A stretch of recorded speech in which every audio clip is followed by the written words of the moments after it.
Chapter 8:14. The great general's residence was filled with guests. Now, everyone knew that the great general's residence had the head consecrator as their backer. As long as the head consecrator did not fall, even the imperial family would have to think twice before causing trouble for the Cheng family. However, receiving guests was left to others. Gu Xingyin only had to wait for someone to serve her every day. She even took the time to visit Cheng Lingyu's residence. Cheng Lingyu finally made a decision in the past few days. She did not want to stay in the second prince's backyard for the rest of her life. To Cheng Lingyu, the second prince was a complete stranger. She had her own ideas and the life she wanted to live. She did not want to follow in Cheng Lingyu's footsteps. Gu Xingyin expressed her understanding. She told Cheng Lingyu to be at ease and said that she would help her solve all her problems. Actually, with her current status, it would only take a single sentence to solve the problem. It was far better for the head consecrator to handle this matter than for Gu Xingyin to handle it herself. The head consecrator personally went to the second prince's residence and said a few words. The next day, Cheng Lingyu was respectfully sent back by the second prince's residence.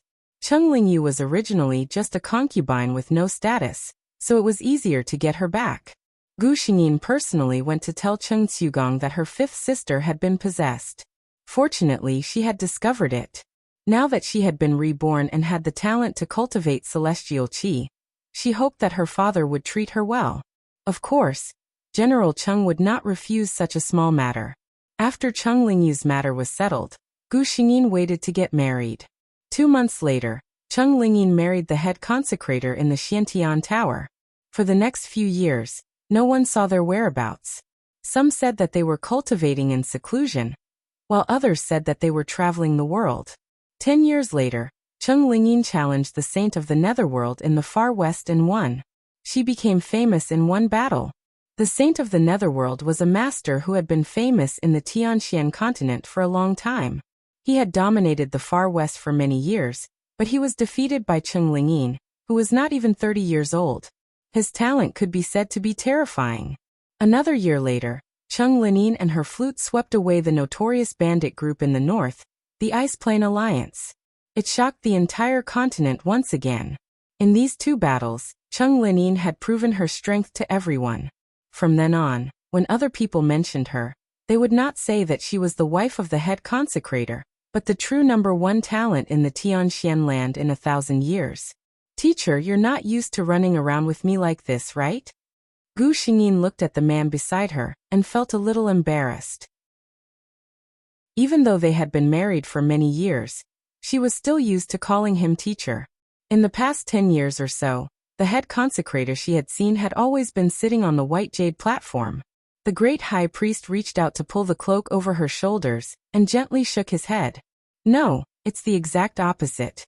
These years have been the happiest time of my life. Time didn't have much meaning to him. In the past, he sat on the white jade platform all day long to meditate, not because he liked peace and quiet. It was because he couldn't find anything to pay attention to or to pass the time. It was her who had let him know what it felt like to be worried. She had let him walk down the altar and let him experience emotions and warmth. To be able to accompany her through the great river north and south, to see the happy smile on her face, was the thing he looked forward to the most. After 1,000 years, Gu Xingyin had finally reached the end of her life. The head consecrator still looked the same. Time had never left a trace on his body. Teacher. The corner of Gu Xingyin's eyes felt a little sour. She felt heartache for this man. She had reached the end of her life and left, but this man had to suffer the pain of losing his true love again. The head consecrator hugged his wife who was breathing weakly. For a long time, he held her tightly until he could no longer feel her warmth. Chapter 8:15. Gu Xingyin returned to that space and watched the man hold her lifeless body for a long time before finally bringing her to the Xiantian Tower. No one saw him come out again. She withdrew her gaze, suppressed the pain in her heart, and reached out her hand. The little bird that appeared in her hand still didn't open its eyes. Gu Xingyin tacitly agreed. System, go to the next world. The system flashed white and Gu Xingyin opened her eyes in another world. She turned into a white fox and was in a cave full of peach blossoms. Gu Xingyin opened her shining eyes and raised her paw to take a look. This little white fox didn't seem to have transformed yet. Gu Xingyin began to straighten out the plot of this world in her mind. The original Qingbo was a rare nine-tailed white fox that only appeared once in 10,000 years. The nine-tailed white fox was a mythological beast that could be compared to the azure dragon and the phoenix after reaching adulthood. Her bloodline was noble and pure. She didn't have parents and couldn't find any relatives. It seemed that from the beginning of her consciousness, she had lived alone in this uninhabited peach blossom forest. She was less than 100 years old, and was at her most vulnerable and ignorant age. When she reached 100 years old, her first foxtail would grow, and her spiritual wisdom would be fully awakened. The inherited memories in her bloodline would awaken, and she would have a certain amount of self-protection. With Qingbo's status, she should have been the favored child of the heavenly Tao. She would quietly wait for the first foxtail to grow out. Then she would begin her formal cultivation. She would only need to wait for the Dharma manifestation foxtail that would appear every 1,000 years to successfully attain Tao and ascend to become an immortal. However, she just happened to meet someone, a cultivator who suffered great changes in her family due to evil demons when she was young, and her entire family was wiped out. Master Wuxin wasn't originally called Wuxin. When she was young, she was still very naive and unaffected. It was only after her family was slaughtered overnight that her temperament changed and she hated the demon race. Later, she was accepted by the world's most famous cultivation sect, the Water Moon sect. After she succeeded in her studies, she gave herself this Taoist name. She vowed to kill all evildoers in her lifetime. She called herself Wuxin. From the heartless fairy to the heartless nun. It took her hundreds of years to make the name of the heartless nun famous in the cultivation world. With the sword in her hand and the blood of countless demons, the name of Nun Wuxin was more ominous than good. Because regardless of right or wrong, as long as it was a demon, regardless of whether the other party had done evil or not, even if it was a newly born little demon that did not know anything, her sword would never show mercy. The white fox, Qingbo, had met her the first time she had transformed into a human. The result was obvious. How could the little fox who had just cultivated into a human form be a match for the famous heartless nun? Qingbo was killed by Nun Wuxin. Even in death, she did not understand why this human wanted to kill her the moment he saw her. Nun Wuxin didn't get a good result either. A divine beast like the nine-tailed fox was only born once every 10,000 years, and all of them were born with the luck of the heavenly Tao. She had already killed too much to begin with, and it was difficult for her to achieve the great Tao. Now that she had committed such sins, it was impossible for the heavenly Tao to forgive her. When Nun Wuxin advanced to the next tribulation, the ruthless heavenly Tao would pay back all the sins she had committed. Death was her final outcome. However, no matter what happened to her, the innocent demons who had died under her sword would never come back to life. Chapter 8:16. Gu Xingyin raised her claws and glanced at them silently. She was still in her infancy. Apart from being a little faster, she had no ability to protect herself. This peach blossom forest was still quite safe, but this place could only protect her before her Dharma form grew its first tail and transformed. Once she was able to transform successfully, this array that had existed to protect her since she was born would lose its effectiveness. The strong never grew up in a greenhouse. In the original plot, not long after Qingbo transformed, she went out and met the heartless nun, who happened to be passing by. To the heartless nun, she had just gotten rid of a little demon. But to Qingbo, she had just gone out of curiosity. Before she had time to appreciate the outside world, she had closed her eyes forever. She had to leave here. Gu Xingyin silently concluded. The heartless nun was still far away. She just had to leave here as soon as possible and avoid her before she had the ability to protect herself. But Gu Xingyin looked at her snow-white fur in distress. Her appearance was too eye-catching. Although the nine-tailed white fox was rare and most people would not think that this was the legendary beast when they saw her appearance, Gu Xingyin had to admit that even if Qingbo was just a fox, she was still a stunning fox. Her red, snow-white skin was flawless. Her pair of dark green eyes seemed to carry endless charm and affection. When people looked at her gently, They could not help but daydream endlessly. She simply lay there. Her movements were very leisurely, but when outsiders looked at her, they felt that her posture was incomparably elegant and charming, graceful and charming. This was the characteristic brought about by her race. When she was in her fox form, she was already so seductive. If she transformed into her human form, who knew how stunning she would be? Gu Xingyin got up and walked out of the cave. Step by step, she walked out of the cave and began to walk outside. There were many peach blossoms outside all year round, but Qingbo did not like them because they would not talk to her. After so many years, the only one who could talk to her and communicate with her was a small tree by the river in the distance. Qingbo still remembered that when he first had memories, this school cloud tree was still a small seedling. Now, it was already very tall. Qingba, you're up? The leaves on Yunshu's body rustled. This was her unique way of greeting her neighbors. Gu Xingyin called out to her gently, Yunshu, when did you transform? The branches of the cloud tree shook violently. Then, with a flash of green light, the big tree by the river disappeared. A little girl in green stood in front of Gu Xingyin. She looked to be around 12 or 13 years old. Her features were beautiful and gentle. At this moment, she was looking at herself with joy. She smiled at Gu Xingyin and said, Qingba, I can transform. Gu Xingyin smiled and said, Congratulations. In 100 years, Yunshu's aptitude was extremely good in the entire demon race. Of course, this was also due to this array formation. The spiritual energy in this peach blossom forest was extremely rich. To a nine-tailed white fox like Qingbo, it was not very useful. But to an ordinary Yunshu, it was already very nourishing. Seeing Yunshu happily turning in circles on the grass, Gu Xingyin suddenly said, Yunshu, do you want to come with me and take a look outside? Chapter 8:17. Hearing this, Yunshu's eyes lit up. Qingbo, are you talking about the human world outside? The little white fox nodded. Yunshu was elated. Although she had lived for 100 years, her personality was still very simple. The human world was a very attractive existence to her. Moreover, although she called Gu Xingyin Qingbo deep down, she was very obedient to her words. This was the absolute suppression of the demon race over those with lower bloodlines. Gu Xingyin knew where the exit was. Outsiders could not enter here, but it was very easy for the people inside to enter. Yunshu, can you use spells? Gu Xingyin asked. Yunshu nodded. All right, then you can create a guard. We will pretend to be a young lady from a wealthy family who sneaked out with a servant. Yunshu had fair skin and a beautiful face. No one would doubt that she was a young lady from a wealthy family. Qingbo nodded. She pointed at a rock at the side and lightly tapped it.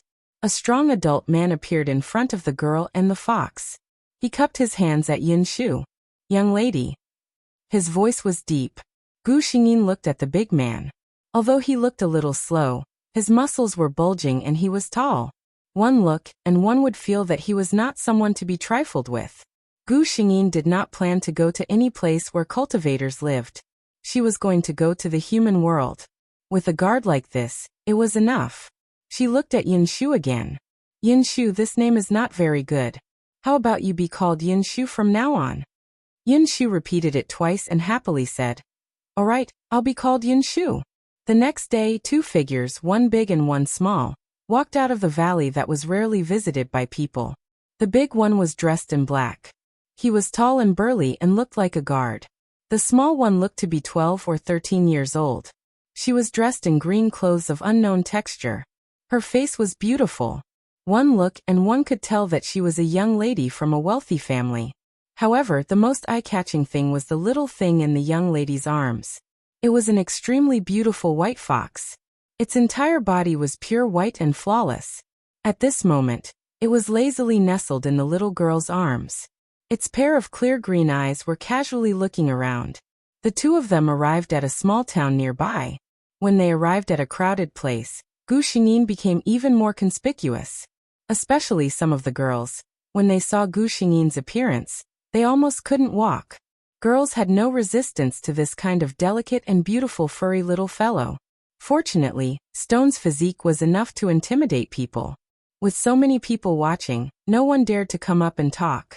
According to Gu Xingyin's instructions, Yinshu only said that she had come to the city to look for her only remaining relative in accordance with her mother's dying wish. Who would have thought that there was no such person here? She had no choice but to find a temporary residence in this small town. With Stone keeping watch, that family didn't dare to have any bad intentions. They took the money and left. After that person left, Yinshu looked at Gu Xingyin in her arms with admiration. "Qingba, how do you know everything? You're simply amazing." Gu Xingyin smiled. This was the most basic of common knowledge. Only the little tree demon didn't know. She found an excuse for herself. "In my inherited memories, there is a method to survive in the human world." Yinshu knew what Gu Xingyin's original form was. When she heard this, she was envious. Inherited memories were generally something that only demons with extremely noble bloodlines would have. For a little tree demon like her, there was no such thing as inherited memories. Chapter 8:18. Gu Xingyin and Yinshu settled down in this small town. Yinshu was a little girl living alone with a bodyguard. It was said that she had lost her entire family. The neighbors couldn't help but sigh when they talked about it, and they treated her with more kindness. In less than half a month, the gentle Yinshu had become familiar with the people around her. Every time she went out, she could even greet the aunties of each family. Gu Xingyin carefully sensed the surroundings. This small town was a standard human city, and there were no cultivators. To ordinary humans, cultivators were equivalent to a legend. Cultivators had their own set of rules. For example, in a human city like this, cultivators were not allowed to use vital energy, and they could not reveal their cultivator identity in front of others. Cultivators were not allowed to disturb the lives of humans. This was a rule set by the emperors of the human world and cultivators. The emperors of the human world were protected by the innate dragon aura, and they were also favored by the heavens. Even cultivators did not dare to easily disobey their words. In other words, this place was very safe. She didn't know why the heartless nun would come to this place in the original plot. In this life, Gu Xingyin did not believe that she, who knew everything, could not avoid her before she had enough strength. Time passed year by year. After staying in this small town for 3 years, Yinshu and Gu Xingyin changed places. This was really a last resort. Yinshu was a tree demon in human form. Her face could not change every year like a normal human girl. For 3 years, she could only occasionally use magic to change her appearance. This was already the limit. Stone drove the carriage, and Yinshu sat in the carriage with Gu Xingyin in her arms. The sun is really big. Yinshu was rather listless. As a tree, Yinshu didn't like this kind of weather, because the scorching sun would make her beautiful leaves bleached. Gu Xingyin had grown a little taller. If she were to stand now, she could already reach Yinshu's knees. "Bear with it, Yinshu. We will reach Lotus City soon." Gu Xingyin comforted her. Lotus City was the only city in this world where human beings and practitioners coexisted. It was also the only city where demons could coexist with cultivators and humans. Because this city was occupied by an enormous Buddhist sect, the Lotus Platform sect. If one were to say that there was a group of people in this world who were wholeheartedly good, who did not care about race, who did not care about gains and losses, who wholeheartedly focused on cultivating the next life and cultivating kindness, in that case, it could only be the Buddhist cultivators of the Lotus Platform sect. There were many Buddhist sects in this world, but the most convincing one was the Lotus Platform sect. Even the arrogant demon race, who had always looked down on the hypocritical human race and the self-proclaimed righteous path cultivators, was rather polite to the Buddhist cultivators of the Lotus Platform sect. Logically speaking, Gu Xingyin and the others should have gone there earlier if they knew there was such a city. However, Gu Xingyin wanted to avoid Nun Wuxin. She knew that Nun Wuxin had always disliked the pretentious behavior of the Lotus Platform sect. She even often lingered in some of the cities around Lotus City, specifically waiting for the demons who went to seek refuge to fall into her trap.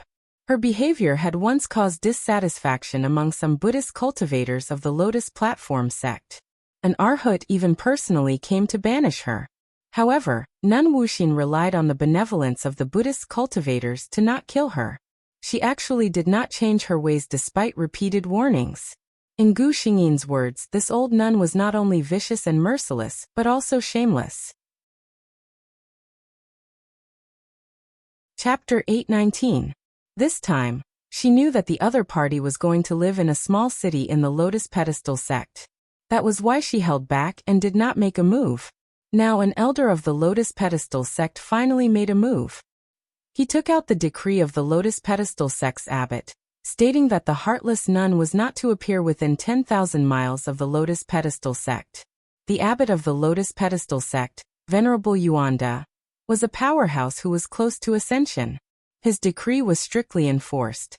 The moment the decree was issued, the heartless nun was banished back to the Water Moon sect. This time, the Water Moon sect also knew that this bloodthirsty elder had angered the Buddhist cultivators who had always been lenient. The sect master gave face to the Lotus Pedestal sect and directly put her in confinement. There were also many people in the Water Moon sect who were dissatisfied with the heartless nun's actions. However, she was powerful and was the Grand Supreme Elder's favorite disciple. She was also the current sect master's junior sister. With the Grand Supreme Elder's protection, even the sect master could not do anything to her. The heartless nun was a very important reason why the demon clan hated human cultivators so much. It was said that the demon clan had also sent many powerhouses to kill the heartless nun.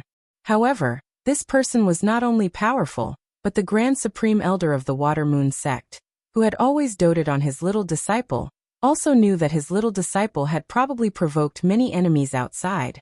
He gave her countless treasures and even gave her 3 natal sword energies. The heartless nun, who had so many protective talismans, had been so arrogant for hundreds of years. No one could do anything to her. Nothing happened along the way. Gu Xingyin and Yin Shu arrived at the city gate of Lotus City. When she arrived at the entrance, she realized that the city did not have a city gate, and there was no one guarding the entrance. However, there was a glimmer of light at the entrance. It was obvious that there was a formation there.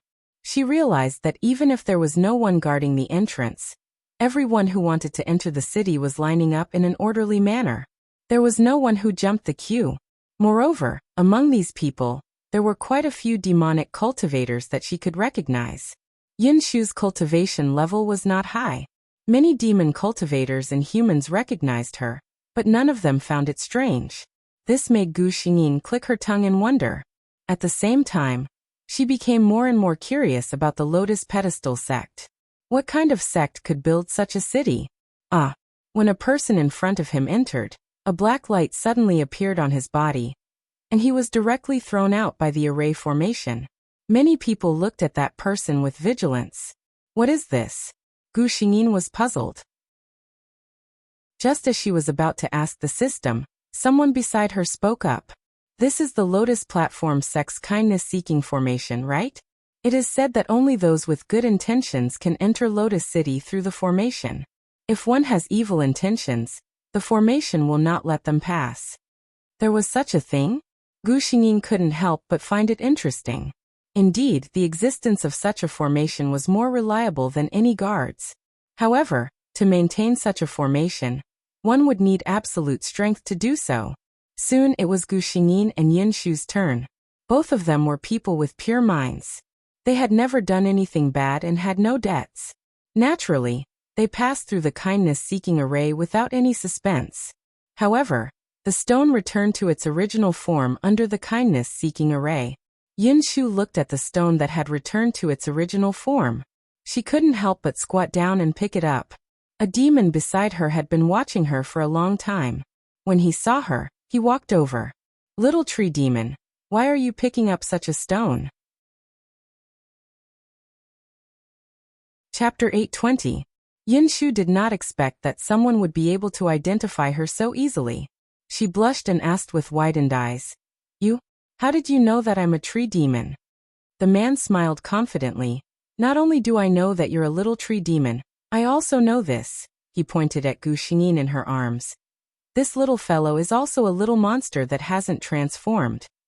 Hearing him mention Gu Xingyin, Yin Shu's expression immediately became vigilant. She hugged Gu Xingyin and took a step back. Seeing her like this, the man could not help but laugh. Why are you so nervous? I don't have any ill intentions towards the little fox. What he said was true. Gu Xingyin did not feel any ill intentions from this man. Furthermore, fighting is not allowed in Lotus City. Blood is not allowed. You should know that, right? Yin Shu finally heaved a sigh of relief. The man suddenly asked, why are there only the two of you here? Where are your elders? Speaking of this, his expression became serious. Although the demon race was unrestrained by nature, they treasured their cubs the most.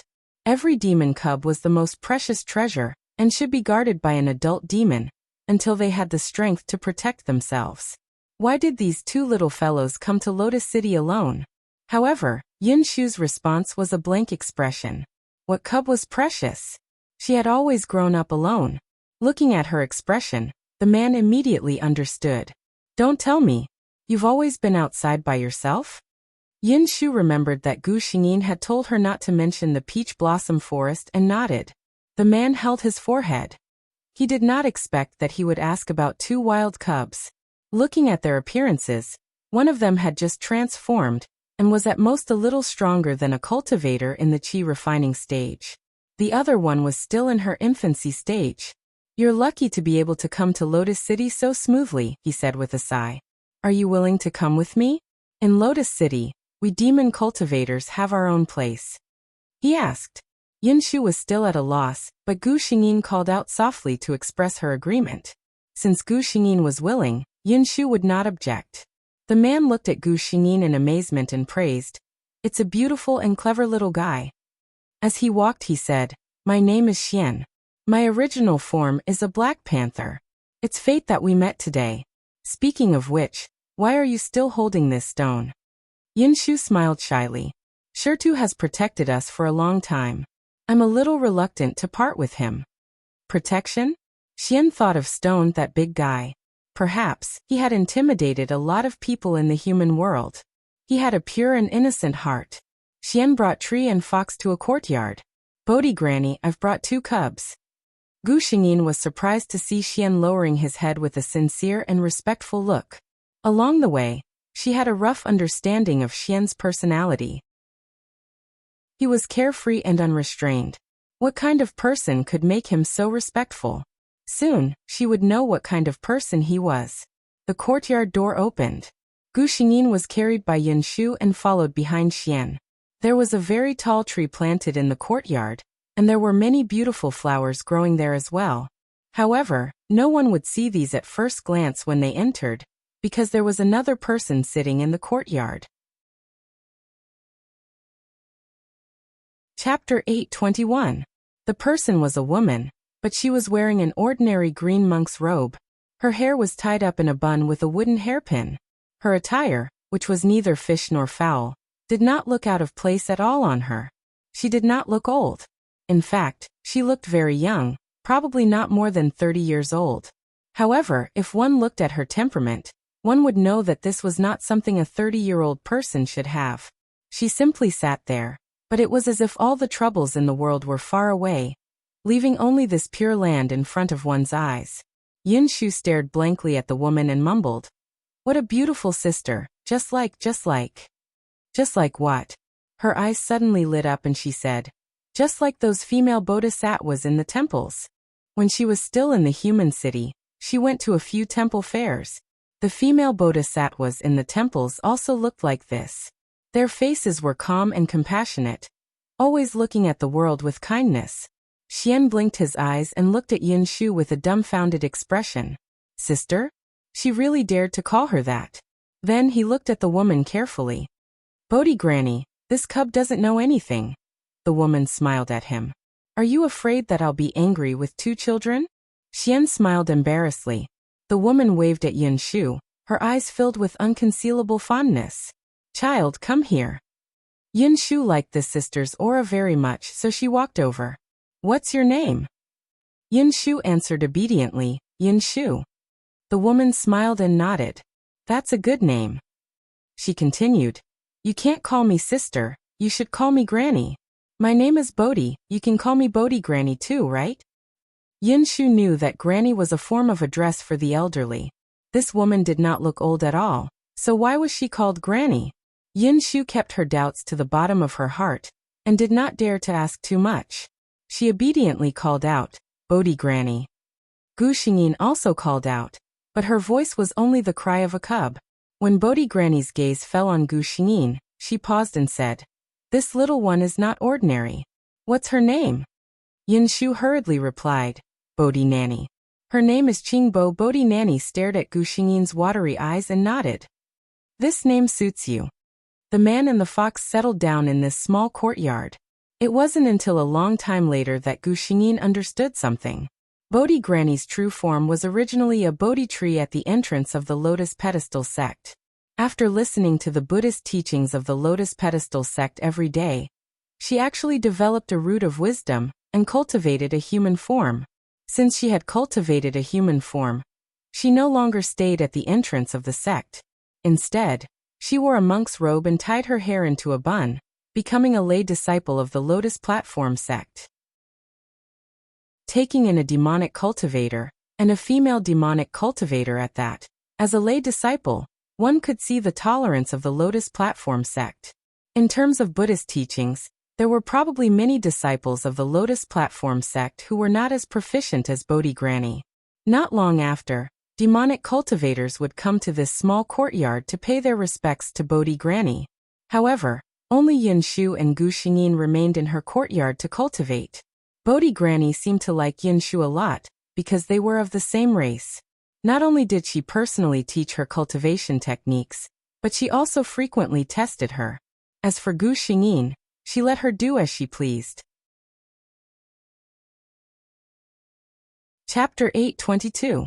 Yin-shu was puzzled. "Mammy, why are you only teaching me and not Qingba?" Bodhi mammy smiled and patted her head. "I can't teach her." Although she could not tell what kind of bloodline the little fox had, after years of studying Buddhism, she always had some vague predictions about certain things.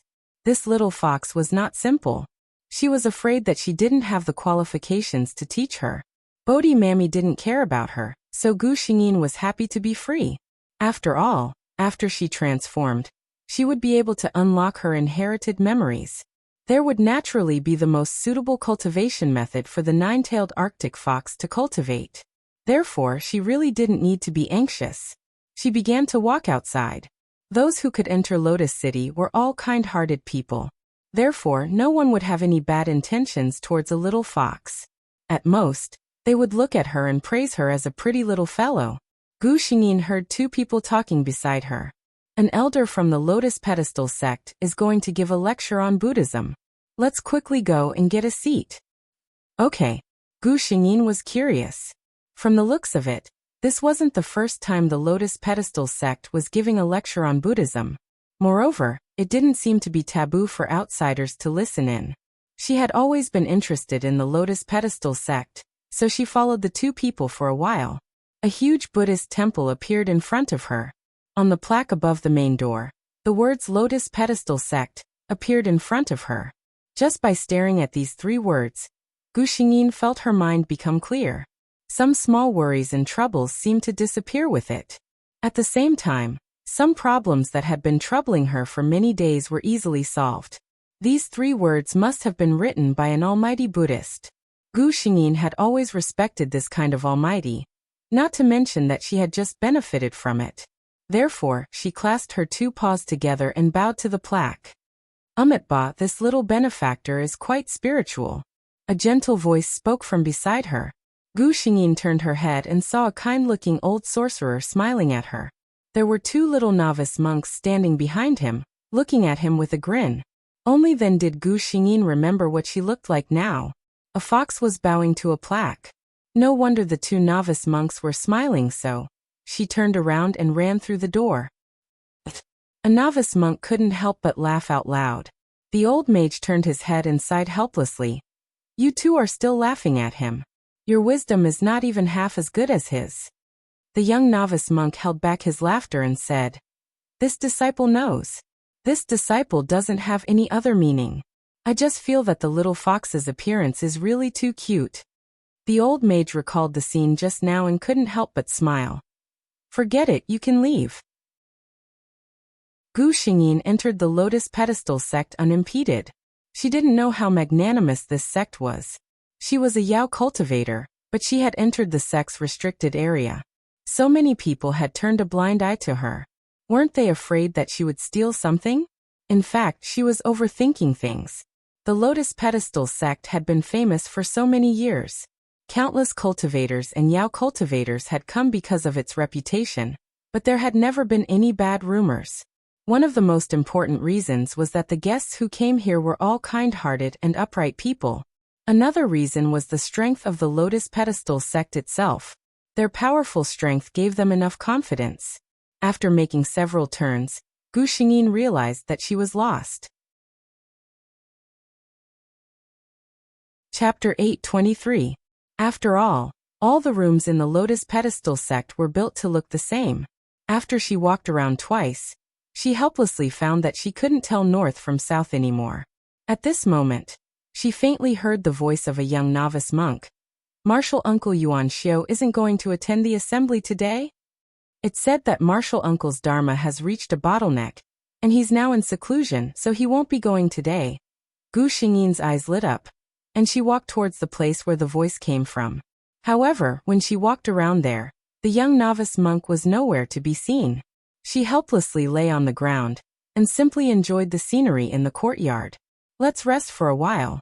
If worse comes to worst, I'll let the system take me out later if I really can't find the way. The system. Suddenly, the door where Gu Xingyin was lying on the ground opened with a creak. Gu Xingyin, who happened to be lying on the ground at the door, was caught off guard by this push, and her round and furry body directly rolled several times on the ground, all the way to the flower bed outside the corridor. Gu Xingyin, who was seeing stars. The person who pushed open the door, who never expected this to happen. A trace of surprise flashed through that person's eyes, but he quickly reacted. He hurriedly walked forward and picked up Gu Xingyin, who was still dizzy and hadn't reacted yet. Gu Xingyin felt that she had fallen into an embrace filled with the familiar scent of lianxiang. This aura cleared her dizzy mind for a moment. Wait a minute. Her lover in this life was a monk. She was so shocked by this cruel fact that she didn't feel dizzy anymore. She raised her head and looked up. At this moment, that person also lowered his head and said with a smile, "Fortunately, you're not injured." Their eyes met. Gu Xingyin was stunned for a moment. This face is really good-looking. After so many worlds, Gu Xingyin felt for the first time that her lover was so suitable for lianxiang. His face was elegant and delicate, and there was a gentle smile on his face. His eyes were gentle and focused on Gu Xingyin. Gu Xingyin could clearly see his own reflection in those eyes. Yuan Xiu was stunned for a moment when she met that pair of beautiful green eyes, but she quickly returned to normal. He gently placed Gu Xingyin back on the ground. He put his palms together and bowed to her. "Little fox, I apologize for what happened just now. This poor monk apologizes to you." What the hell was this benefactor, little fox? Did you ever think that a fox would understand you if you apologized to her in such a serious manner? Wait, the point is you haven't even shaved. Why are you calling me this penniless monk? Yuan Xiu saw that the little fox was staring at him without blinking, and thought that something was wrong. He patiently asked, "Little fox benefactor, is there something you need?" Gu Xingyin did not say anything. He smiled. If there's nothing else, this penniless monk will continue with his homework. Gu Xingyin still did not speak. Yuan Xiu then returned to his room, but he found that the little fox had followed him in. Gu Xingyin looked around the room. The furnishings inside were very simple. It was just a bed, a table by the window, and a cabinet for Li Mu's clothes. It seemed that the life in this Lotus Pedestal sect was quite poor. Yuan Xiu looked at the little fox's pair of beautiful eyes that were very human-like as it looked around the room. He couldn't help but smile. He no longer cared about her, and just read Buddhist scriptures by the window. After finishing a round of homework, he found that there was a little thing lying at his feet. Chapter 8:24. Yuan Xiu didn't know when the white, fluffy little fox had fallen asleep. She lay softly by his feet, and Yuan Xiu even saw her smacking her lips in satisfaction. He couldn't help but smile. He didn't know why, but when he saw this little fox, he felt a sense of closeness. Buddhism was about fate, and he didn't reject this feeling. On the contrary, he was willing to accept his instincts and get close to this little fellow. He gently picked her up from the ground and placed her in his arms. Gu Xingyin vaguely felt that his body had been moved. He opened his eyes in a daze, and when he saw that it was him, he felt that the embrace was so comfortable that he fell asleep again. Yuan Xiu felt that she was both pitiful and adorable, but he couldn't help but worry. What if she met a bad person in the future? She trusted others so easily. After thinking about it, he felt that he could only put in more effort to watch over her in the future. What a silly little fellow. He couldn't help but lightly flick her head. Gu Xingyin unhappily reached out her paw and slapped his mischievous hand on her head before falling asleep again. She slept soundly all the way until dusk. When she opened her eyes, she saw Yuan Xiu's flawless handsome face. The sun had not set yet, but the light had turned into a soft orange color of Yuan Xiu. The light scattered on Yuan Xiu's face, making him look peerless. As a fox, how could he endure such a beauty? Gu Xingyin straightened his back and planted a kiss on Yuan Xiu's cheek without hesitation. Yuan Xiu was stunned for a moment. She touched her cheek that had been kissed and lowered her head to look at the little fox. Seeing the little fellow's undisguised pride, his surprise disappeared without a trace. She was still a little benefactor. When she saw something she liked, she had to show her sovereignty. Then was he the one she liked? Thinking of this possibility, a hint of a smile flashed across his eyes. Looking at the sky, he said to Gu Xingyin, "Benefactor little fox, it's getting late. If you don't go back, your family will be worried." Gu Xingyin thought for a moment. Indeed, if Yunshu did not see her, she would probably cry. She gently bit Yuan Xiu's sleeve. Yuan Xiu looked at her in confusion. Gu Xingyin was anxious. When she saw the pen and paper on the table, her eyes suddenly lit up. She bit the end of the brush and finally wrote a word on the paper in a crooked manner. Yuan Xiu looked at it for a long time, and finally recognized that it was the word Lu. "You mean you're lost?" he asked. Gu Xingyin nodded. Yuan Xiu thought for a moment. "If you're lost in the temple, just nod your head and I'll bring you out. If you don't remember the way home, just nod your head." Gu Xingyin nodded her head. She just couldn't tell the path inside the Lotus Pedestal sect. Hearing the little fox say that she could find her own way home, for some reason, Yuan Xiu felt a sense of loss. He even thought that if this little fellow did not have a home, it would be great if she could always stay by his side.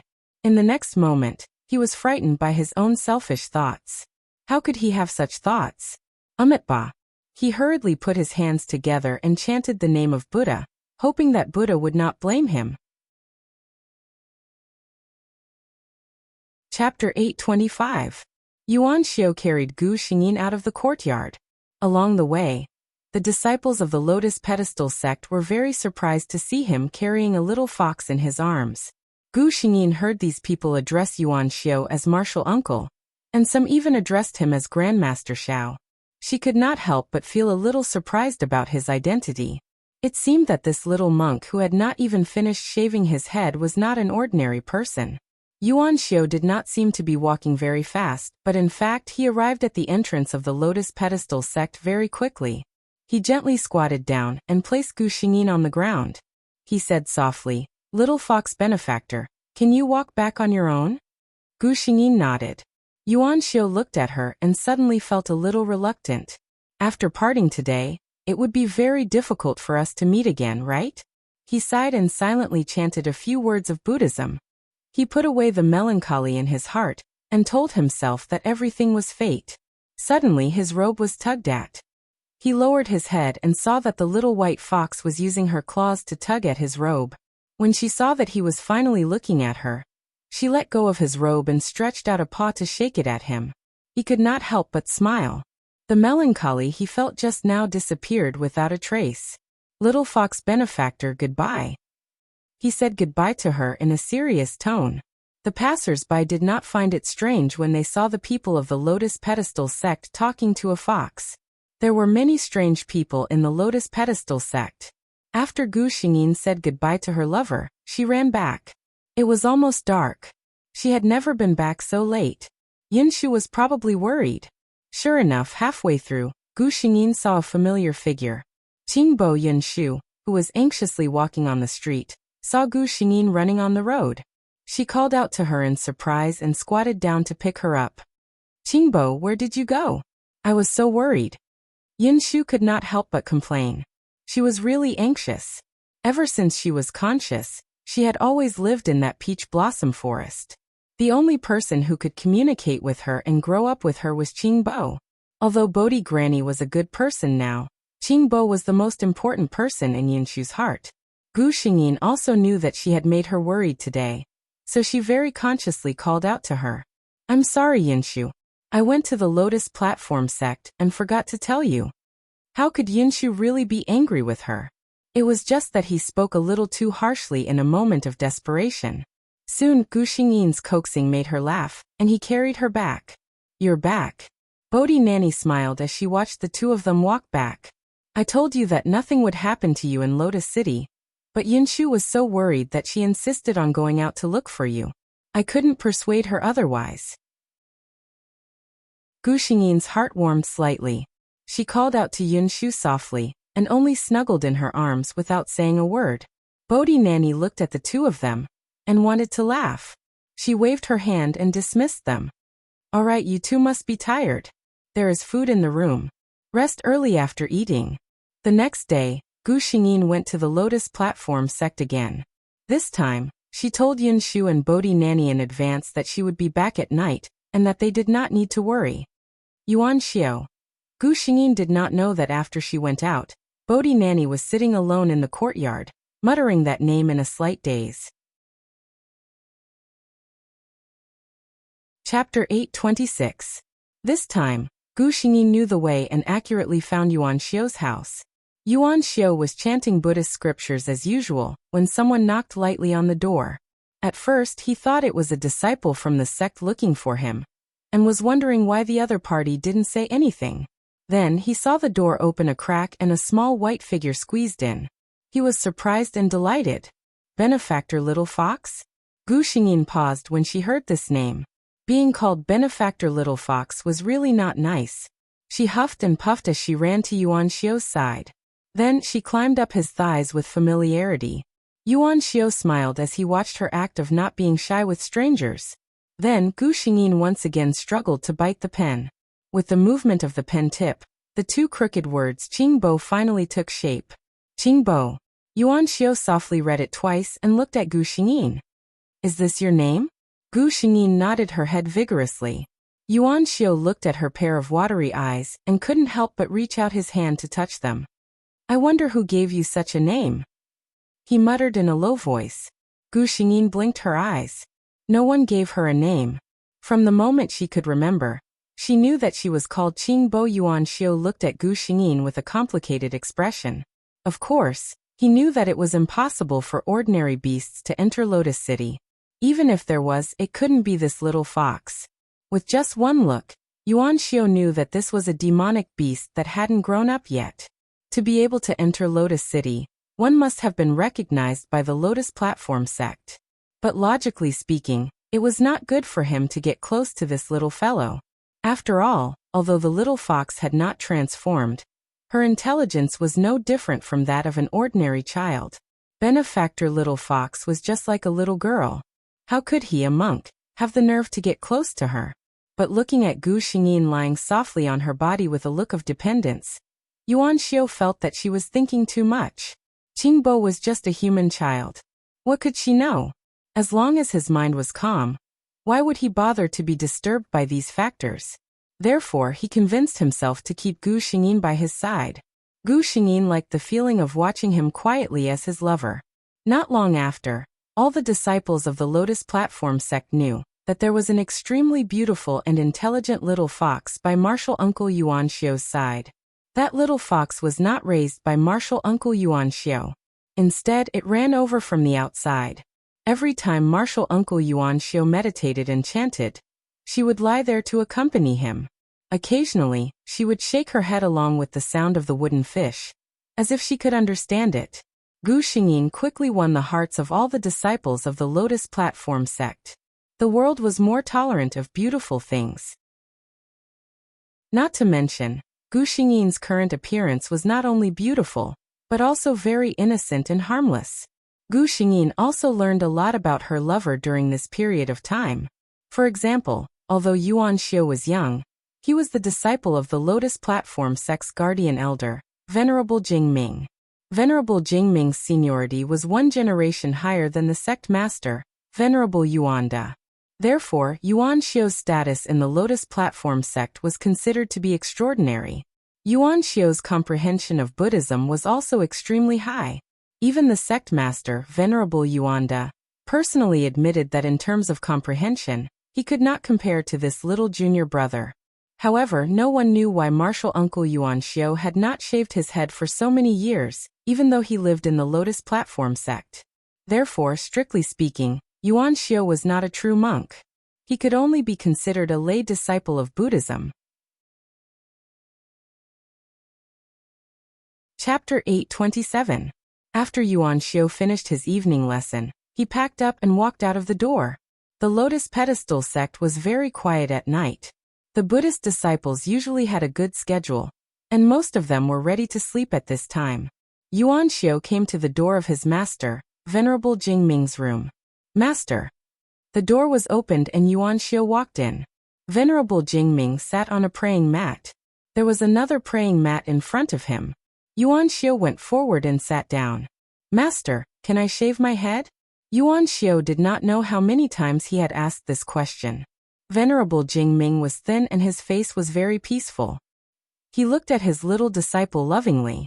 He was also the disciple that he was most satisfied with and worried about. Yuan Xiu, I've told you before that you're not suitable to cultivate Buddhism. You have the roots of love that have lasted for many generations. In every lifetime, there must be someone who loves you wholeheartedly waiting for you. It's not necessarily a good thing to enter Buddhism. Yuan Xiu's expression did not change. But Master, after so many years, I've never met anyone who's moved my heart. Venerable Jingming said. You have the roots of wisdom and amazing talent. That's why I couldn't bear to see your talent buried, so I brought you to the Lotus Pedestal sect. However, I can't let you shave your head. Yuan Xiu looked at him with his eyes wide open. Venerable Jingming sighed. If you shave your head, your six senses will really be pure in the future, and you'll be cut off from the mortal world. We Buddhists pay attention to fate. We can't be evil people who ruin marriage. Yuan Xiu laughed softly. Only Master, and only the Lotus Pedestal sect, would say something like that to me. If it were any other Buddhist sect, they would have brought such a talented bodhisattva back to the sect immediately to shave his head, and make him a monk who serves Buddha wholeheartedly. Venerable Jingming put his palms together, and chanted Amitabha. Those who walk different paths cannot work together. The Lotus Pedestal sect has its own principles of doing things. Yuan Xiu also chanted Buddha's name in a low voice. He saw that his master had already closed his eyes, and left with his head lowered. After Yuan Xiu left, Venerable Jingming's tightly shut eyes opened. He looked worriedly in the direction of his disciple's departure and muttered, You don't just have the roots of love. In this life, I'm afraid there will be a love tribulation. The next day, when Gu Xingyin arrived at the Lotus Pedestal sect, she did not discover that Yuan Xiu was different from usual. She continued to lie beside him, watching him meditate, recite sutras, and recite the Dharma. To Gu Xingyin, these things were really boring. She didn't know how he was able to recite them day after day. However, Gu Xingyin tilted his head and looked at Yuan Xiu's delicate and soft side profile. His little monk was so good-looking. Sure enough, he looked better with his hair. Although she did not know why Yuan Xiu had not shaved her head, Gu Xingyin was happy about it. It was good that she did not shave her head. If she did not shave her head, she would not be a real Buddhist disciple. When the time came, it would not be considered a violation of the precepts. Yuan Xiu tilted her head and saw the little fox staring at her without blinking. He wondered what he would be like in a fox's world. He laughed at his strange thought. However, his mind was attracted by that pair of green eyes. What a beautiful pair of eyes. He wondered what Qingba would look like after she took human form. A woman with such a pair of beautiful eyes must be a beautiful woman, right? Chapter 828. His heart was suddenly in a mess. He recalled what his master, Venerable Jingming, had said to him last night. In your body, there are roots of love that have been planted for many generations. In this lifetime, there will definitely be someone who loves you wholeheartedly waiting for you. What would she look like if there was someone who loves her wholeheartedly? His heart, which had always been calm like an ancient well, was thrown into chaos just like that. When Yuan Xiu realized what he was thinking, he hurriedly lowered his head and chanted the name of Buddha several times. It seemed that his state of mind was still not calm enough. He had actually been provoked by this kind of thing. He suddenly didn't dare to look into Gu Xingyin's eyes. Right now Qingbo was just like a child. How could he associate her with that kind of thing? He forced himself to remain calm and turned to speak to Gu Xingyin. Qingbo, I have something to do. Can you go back first today? Gu Xingyin was somewhat puzzled. She called out to Yuan Xiu in confusion. After so many days of interaction, Yuan Xiu could basically understand the meaning behind her call. Only this time, Yuan Xiu didn't know how to explain it to her. Seeing the little white fox standing there with a puzzled expression and unwilling to leave, he stretched out his sleeve. Gu Xingyin only felt a gentle breeze blowing over her body. Then in the next second, she was standing outside the door. Yuan Xiu's door was already tightly shut. Gu Xingyin was dumbfounded. Alright, could something really have happened to him? Gu Xingyin wasn't really a child. She wouldn't get angry because of this and obediently ran back. She would go see what was wrong with him tomorrow. Gu Xingyin thought so. However, she didn't go to the lotus pedestal sect the next day. The reason was that this body seemed to be about to awaken. She slept in a daze at night. Suddenly, her body began to heat up. Was this about the time of the 100-year awakening? Gu Xingyin immediately woke up. Chaotic spiritual energy was scattered in the room. Yunshu and Bodhi Nanny were also startled awake. Yunshu looked worriedly at the situation in front of him. Qingbo, what's going on? Bodhi Nanny was, after all, experienced and knowledgeable. She roughly understood what was going on. She pulled back Yunshu, who was about to rush forward in a panic. She's about to transform. Don't rush forward. Transformation. Yunshu's eyes lit up. However, Bodhi Granny frowned. The commotion in front of her seemed a little too big. Was such a violent spiritual energy really something that a little demon who had just transformed could possess? She had never been able to tell what Qingbo's bloodline was. She had even guessed that it was the powerful six-tailed fox bloodline of the fox race, but at this moment, she was unsure. At the next moment, a stream of white light flew out from Gu Xingyin's body, forming a phantom image in midair. Bodhi Granny's eyes suddenly widened. At the same time, the sound of rolling thunder came from the sky. Bodhi Granny made a prompt decision. Her figure flashed, and in this small courtyard, a huge Bodhi tree that was more than 100 feet tall broke out of the ground. At the same time, a misty green halo scattered from the Bodhi tree, forming a translucent light shield that protected the entire courtyard. Boom! The huge thunderbolt landed on the light shield. There seemed to be ripples on the light shield, but it remained majestic and unmoving. Bodhi Granny, who had reverted to her original form, was still holding Yunshu's hand. She looked at the phantom image that emerged from Gu Xingyin's body in shock. She didn't expect that Qingbo's bloodline was not the six-tailed fox she had imagined.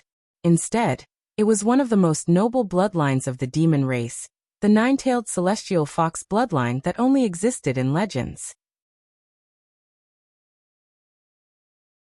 Chapter 829. The nine-tailed celestial fox was another name for the nine-tailed Arctic fox. It was also the demon clan's honorific for the nine-tailed Arctic fox. The figure in the air was the nine-tailed Arctic fox's Dharma form. Her body quietly stopped in midair, and the 9 huge fluffy tails behind her slowly danced. The little white fox on the bed suddenly let out a pain cry. At the same time, the figure trembled slightly, and the eyes that had been tightly shut suddenly opened. When Bodhi Granny met those eyes, her body couldn't help but tremble.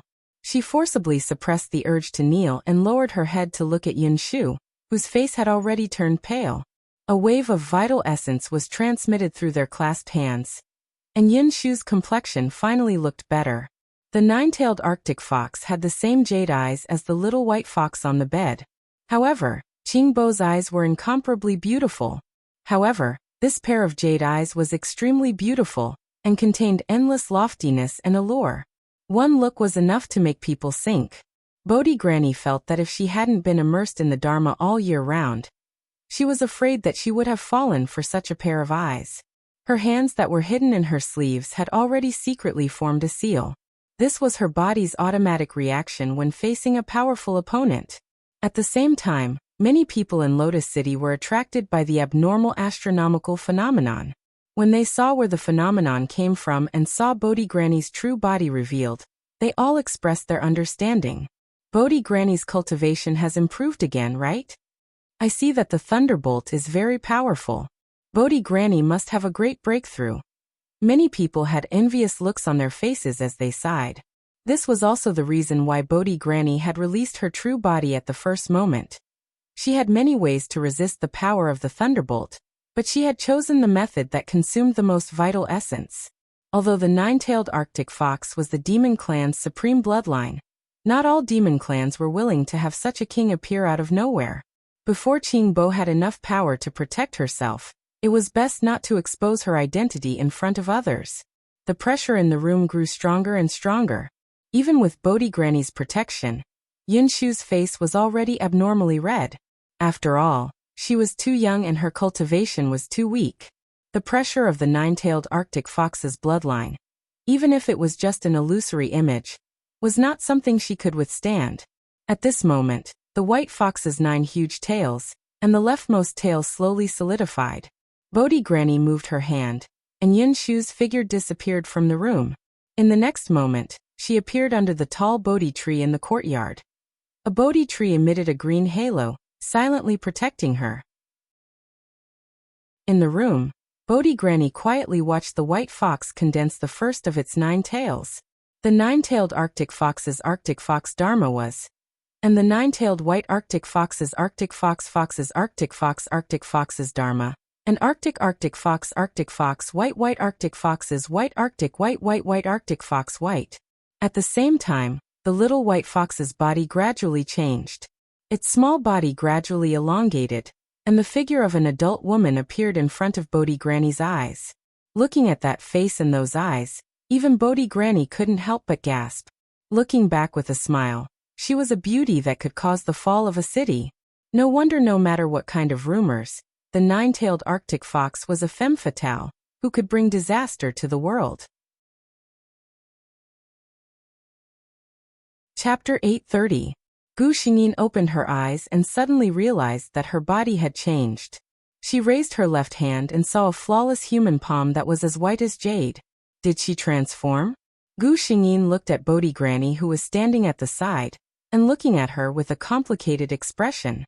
She stood up and bowed to her. Thank you, Granny, for covering Qingbo up. Although she had been lying on the bed, a trace of her consciousness had been attached to her Dharma form. Naturally, she had seen Bodhi Granny release her true form to conceal her from the heavens. However, Bodhi Granny had turned sideways to avoid this bow. Miss Qingbo, no one in the demon clan can accept this bow of yours. Bodhi Granny's words were sincere. The demon clan valued their bloodline. As a nine-tailed Arctic fox, Qingbo was fully deserving of the title of Highness in the demon clan. After saying that, she paused for a moment and looked at Gu Xingyin seriously. But Miss Qingbo, it's best that you don't reveal your identity now. Gu Xingyin knew that Bodhi Granny was sincerely thinking for her sake. She nodded and thanked her again. Bodhi Granny saw that she was fine and said, My true form has attracted a lot of attention. Since you're fine, I'll take it back. Yunshu only ran in after the huge Bodhi tree disappeared from the courtyard. She was stunned when she saw Gu Xingyin. Qingbo, you're so beautiful. She was prettier than all the demons and humans she had ever seen combined. Gu Xingyin couldn't help but smile when she heard this simple and straightforward praise. Her face could be said to be extremely beautiful. When she smiled, it was as if 100 flowers had bloomed. Yunshu's attention, which had just been pulled back with great difficulty, was once again attracted by her. Yunshu only felt that Qingbo's melting technique seemed to have a strange charm. She couldn't help but Couldn't help what? She only stared blankly at Gu Xingyin without saying a word. Bodhi Granny sighed helplessly and raised her hand to gently pat Yin Shu's head. Then he turned to Gu Xingyin and said, "Miss, you've just transformed, so I'm afraid you won't be able to control the natural charm of the nine-tailed Arctic fox. It's best that you don't go out for the next few days. Wait until you've familiarized yourself with the changes in your body and can control yourself before going out. Otherwise, it would cause a lot of trouble." Gu Xingyin also noticed that something was wrong with her. She nodded and said, "Don't worry, Nanny. I know what to do." Yin Shu was still staring blankly at Gu Xingyin as she stood up and walked towards the door.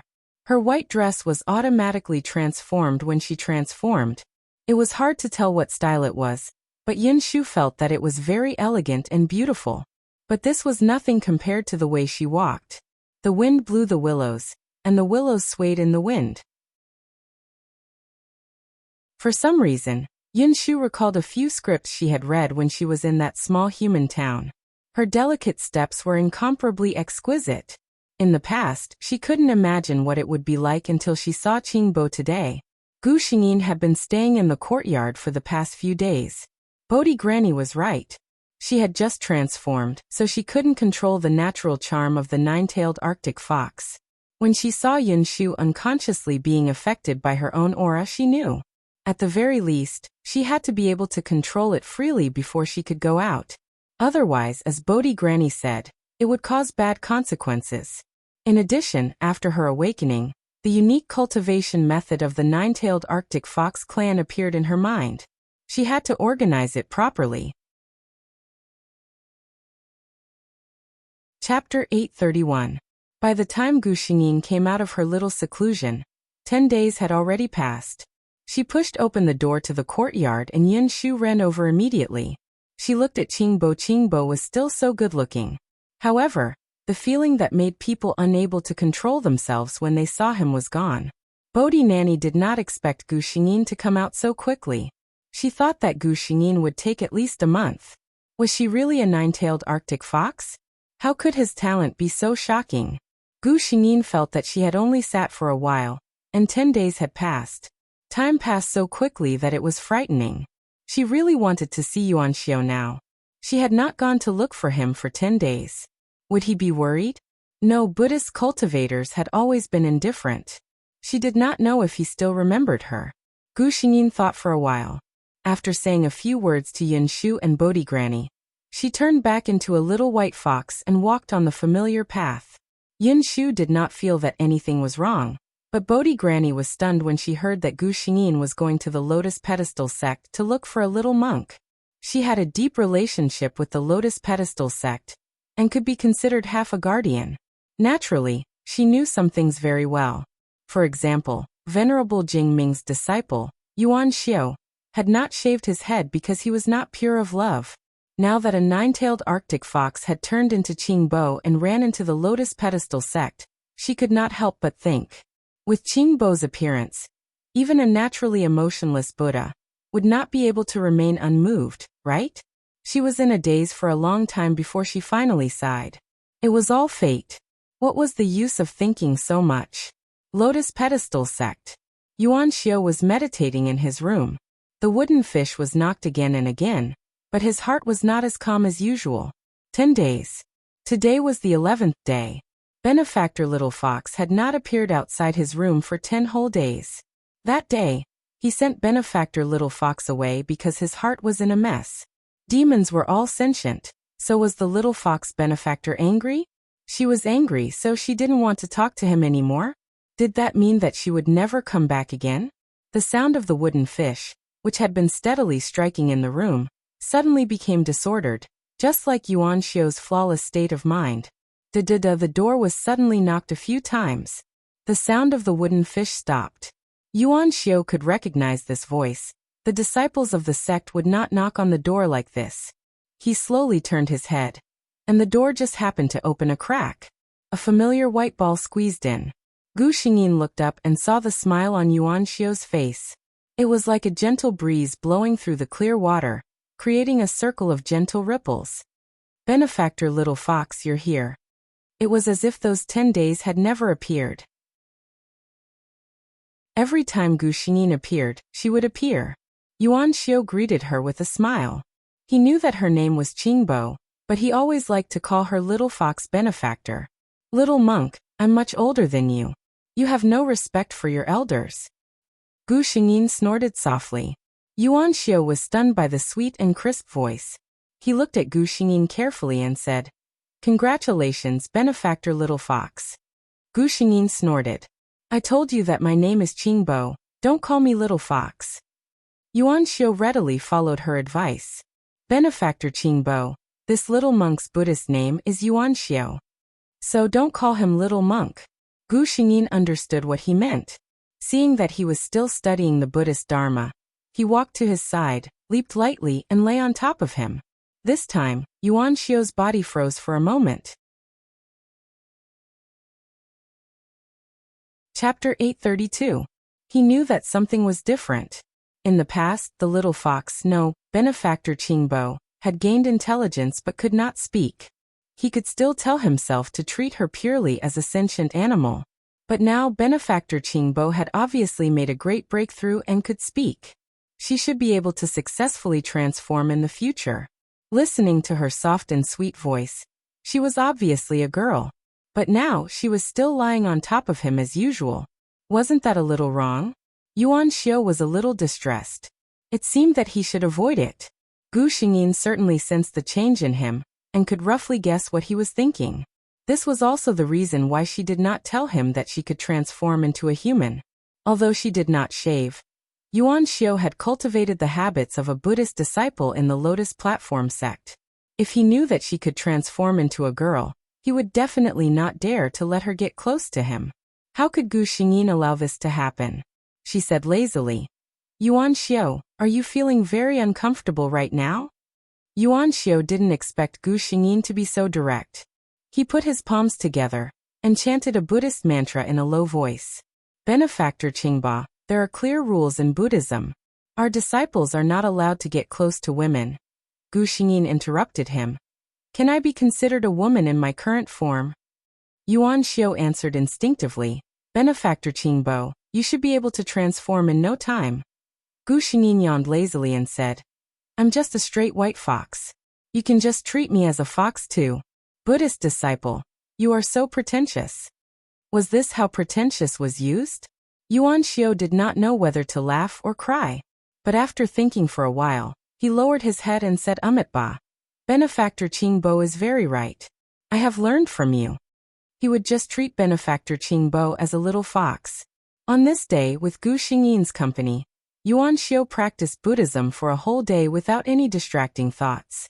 Before Gu Xingyin left at night, she hesitated for a moment and said to Yuan Xiao, Yuan Xiao, I might not be able to come every day in the future.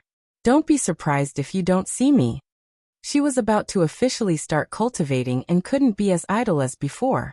The smile on Yuan Xiao's lips froze for a moment before she revealed an even gentler smile. I understand, Benefactor Qingba. Gu Xingyin glanced at him again. She seemed to be afraid that he would think too much and said, But don't worry, Yuan Xiao.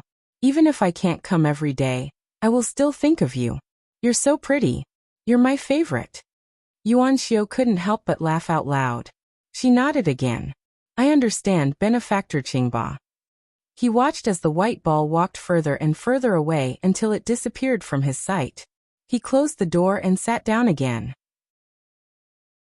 In front of him was a line of words on the Buddhist scripture. Saraira, form is not different from emptiness. Emptiness is not different from form. Form is emptiness. Emptiness is form.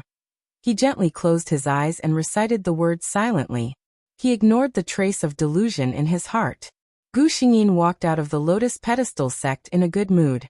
The words she said before she left were no doubt said deliberately for Yuan Xiao to hear. As an active and passionate demon, how could she be reserved in front of the person she liked? If it wasn't for the fact that she was afraid of scaring the pure and simple little monk, she would have said something even more explicit. Forget it, let's take it slow. After all, the little monk couldn't run away.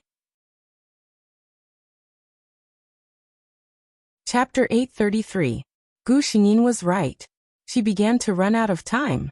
She had to work hard to cultivate and improve her strength as soon as possible. Although it was very safe in Lotus City, she couldn't stay here for the rest of her life and wait for death, could she? She was a nine-tailed Arctic fox, born with a noble bloodline. It didn't allow her to be a cowardly demon. In the demon clan, one's bloodline determined one's strength. After her awakening, there was the most suitable cultivation method for the nine-tailed Arctic fox clan in her inherited memory. Unlike the human clan, who had barriers in every small realm, she could reach the highest realm without any bottlenecks, and ascend to become an immortal as long as she continued to cultivate. Although Gu Xingyin missed her lover, she had never forgotten the big threat of the Heartless Nun.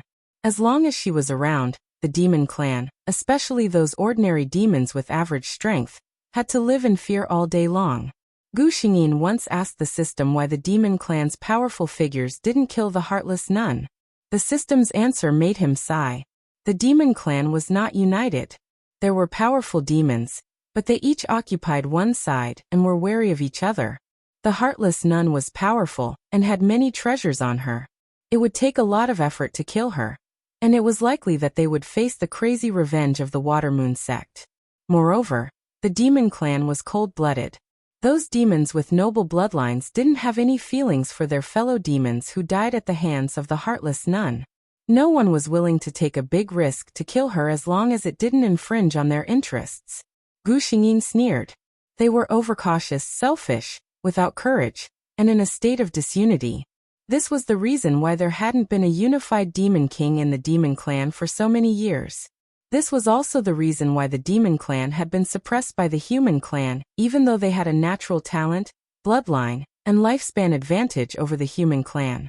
She retracted her thoughts. These were still too far away from her current self. The more time she spent on cultivation, the less time she had to find Yuan Xiao. Yuan Xiao found that his heart couldn't calm down. Every morning after his morning class, he would prick up his ears and listen to the door to see if there was that familiar knocking sound. If not, he would sit quietly on the futon for a while, and then silently begin to cultivate. His dharma did not fall, but his state of mind was no longer as pure as before. Yuan Xiao knew that a little fox had quietly crawled onto her originally clear and empty spiritual altar. After the morning class, the little white ball came to his room as promised. He would smile and greet her. Then, the two of them would have a tacit understanding. One of them would silently cultivate dharma, while the other would lie on top of him and sleep. Or she would look at him with her mysterious and beautiful eyes. The emotions of the demon race were usually passionate and straightforward. From time to time, benefactor Qingbo would say things like, "Yuan Xiao, you're so pretty. I like you the most," and so on. At first, Yuan Xiao would feel a little uncomfortable or embarrassed from being teased. But now he could easily reply, "Yuan Xiao's whole body can't compare to benefactor Qingbo's pair of eyes." His words were meant to refute, but they were also sincere. Benefactor Qingbo's pair of eyes was indeed the most beautiful pair of eyes he had ever seen in his life. Chapter 834. Benefactor Qingbo had not been here for half a month. Yuan Xiao looked at the scriptures in front of him and sighed inwardly. Even though he had mentioned it before, Benefactor Qingbo had only been away for 5 days at most. He did not know what had happened to her. Venerable Jingming had looked for Yuan Xiao once. "Your heart is in a mess," Venerable Jingming said to him. Yuan Xiao admitted without hesitation, "This disciple's heart is not calm." Venerable Jingming did not ask for the reason. He had always allowed this disciple of his to decide the path he wanted to take in the future. He could resolve his doubts countless times, but he could not decide the path he wanted to take in the future. Moreover, this disciple was not supposed to be a Buddhist in the first place. Yuan Xiao walked out of his room and looked up at the moon in the sky. It was close to the middle of the moon. The moon was very far away, and a hazy layer of clear moonlight spilled over the courtyard. He could not help but think that if this gentle moonlight shone on Qingbo's body, it would definitely look very beautiful with her snow-white and flawless fur. In Bodhi Nanny's small courtyard, Gu Xingyin finally opened her eyes. After her pair of dark green eyes opened, they slowly turned into the black of an ordinary person's eyes. She pushed open the window and saw the big round moon outside at a glance. Before she went into seclusion, it was still a crescent moon. She finally understood the saying that cultivation had no concept of time. Bang! Yinshu excitedly pushed open the door to her room. Gu Xingyin looked at her in surprise. Yinshu was usually gentle and quiet. Why was she so happy today? Yinshu looked at Gu Xingyin and said, "Qingbo, tomorrow is the day of the Moon Lantern Festival. Bodhi Nanny said that she allowed me to go out and play." Looking at Yinshu's sparkling eyes, Gu Xingyin could not help but laugh. Unlike her, Bodhi Nanny looked gentle, but she was very strict with Yinshu. She usually restrained her to cultivate properly, and did not let her take a single step outside. Every time this little girl saw her return from outside, her face would be filled with envy. Moon Lantern Festival? Gu Xingyin's heart skipped a beat. The next day, Gu Xingyin accompanied Yinshu to play outside during the day. However, the most fun part of the Lantern Festival was at night. Unfortunately, Gu Xingyin could not accompany Yinshu. "Have fun by yourself. I have something to do." To avoid attracting attention, Gu Xingyin did not even transform into her human form. Instead, she remained in her fox form, and allowed Yinshu to carry her. Yinshu expressed her understanding. If Qingbo were to transform into a human, the people on the street would probably not look at the lanterns anymore. Hearing Gu Xingyin say that she was leaving, Yinshu was obviously a little disappointed. However, she had always been considerate and didn't say much. Her little appearance made Gu Xingyin feel pity for her. She reached out to rub Yinshu's head and said, "I'll personally talk to Bodhi Nanny another day and bring you out to play for a day. How about that?" Yinshu's eyes lit up when she heard this, but she still shook her head. "I think it's better. Nanny said that I have to cultivate properly so that I won't be a burden to you in the future." How could she be so obedient and cute? Gu Xingyin had no resistance to this kind of little girl. She said to Yinshu, "Cultivation can't be rushed." "It's settled then. I'll talk to Bodhi Nanny." She looked at the sky and knew that it was time for her to leave. Otherwise, Yuan Xiao would be having dinner and preparing for her evening class. Gu Xingyin said goodbye to Yinshu and ran towards the Lotus Pedestal sect. She arrived just in time. Yuan Xiao had just finished dinner, and was preparing for her evening class. "Yuan Xiao." A clear and pleasant voice came from outside the door. Gu Xingyin did not knock this time. Yuan Xiao paused. Was she hallucinating? Why did she hear Benefactor Qingbo's voice at this time? Chapter 835. Yuan Xiao. Gu Xingyin didn't hear a reply from inside, and thought that there was no one inside. She stretched out her hand and was about to push the door open. Unexpectedly, the door opened from the inside. Yuan Xiao stood at the door and looked at her in surprise. "Benefactor Qingba, why are you? Why did you come over at this time?" Gu Xingyin jumped into his arms easily. Yuan Xiao hugged her out of reflex. "Today is a good day. I came out especially to play with you." Yuan Xiao counted the days and suddenly realized that today was the annual Lunar Lantern Festival. He was a little embarrassed. "Benefactor Qingba, I still have evening classes to do." Gu Xingyin stretched out her hand and patted his arm gently. "You can always take a break once a year, right?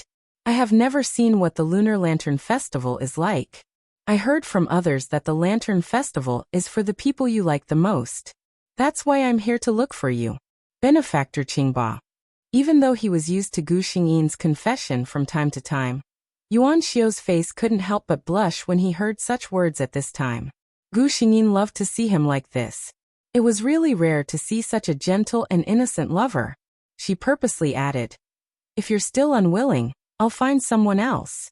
Before she could finish her sentence, she felt the arm that was hugging her tighten. Yuan Xiao's gentle voice came from above. "Benefactor Qingba, please allow me to change my clothes." Change his clothes. Gu Xingyin was put down. She was ready to admire the picture of a handsome man taking off his clothes with great interest. However, Yuan Xiao didn't move for a long time. Gu Xingyin was puzzled. Yuan Xiao looked at the little white fox's eyes and said helplessly, "Benefactor Qingba, can you please turn around?" Gu Xingyin pretended not to hear. She seemed to hear Yuan Xiao sigh. Then, A green cloud fell from the sky and covered Gu Xingyin completely. It was Yuan Xiu's green monk robe. There was a very light sandalwood scent on his clothes, which was different from the lotus scent on Yuan Xiu's body. This was the scent of his body. It was as if that lotus fragrance would only appear on his body. As for other things, even the most intimate clothing, they would not be tainted in the slightest. Gu Xingyin didn't dislike the smell. On the contrary, she felt that it was easy to fall asleep just by smelling it. However, the current situation still annoyed her. Because she was covered by a piece of cloth, she couldn't see anything. Not only did she fail to get out, but she also often tripped over herself. When Gu Xingyin finally realized that she was not a real fox, but a demon who knew magic, Yuan Xiu had already taken the monk's robe off her body. This is an urgent matter. Benefactor Qingba, I apologize for offending you just now.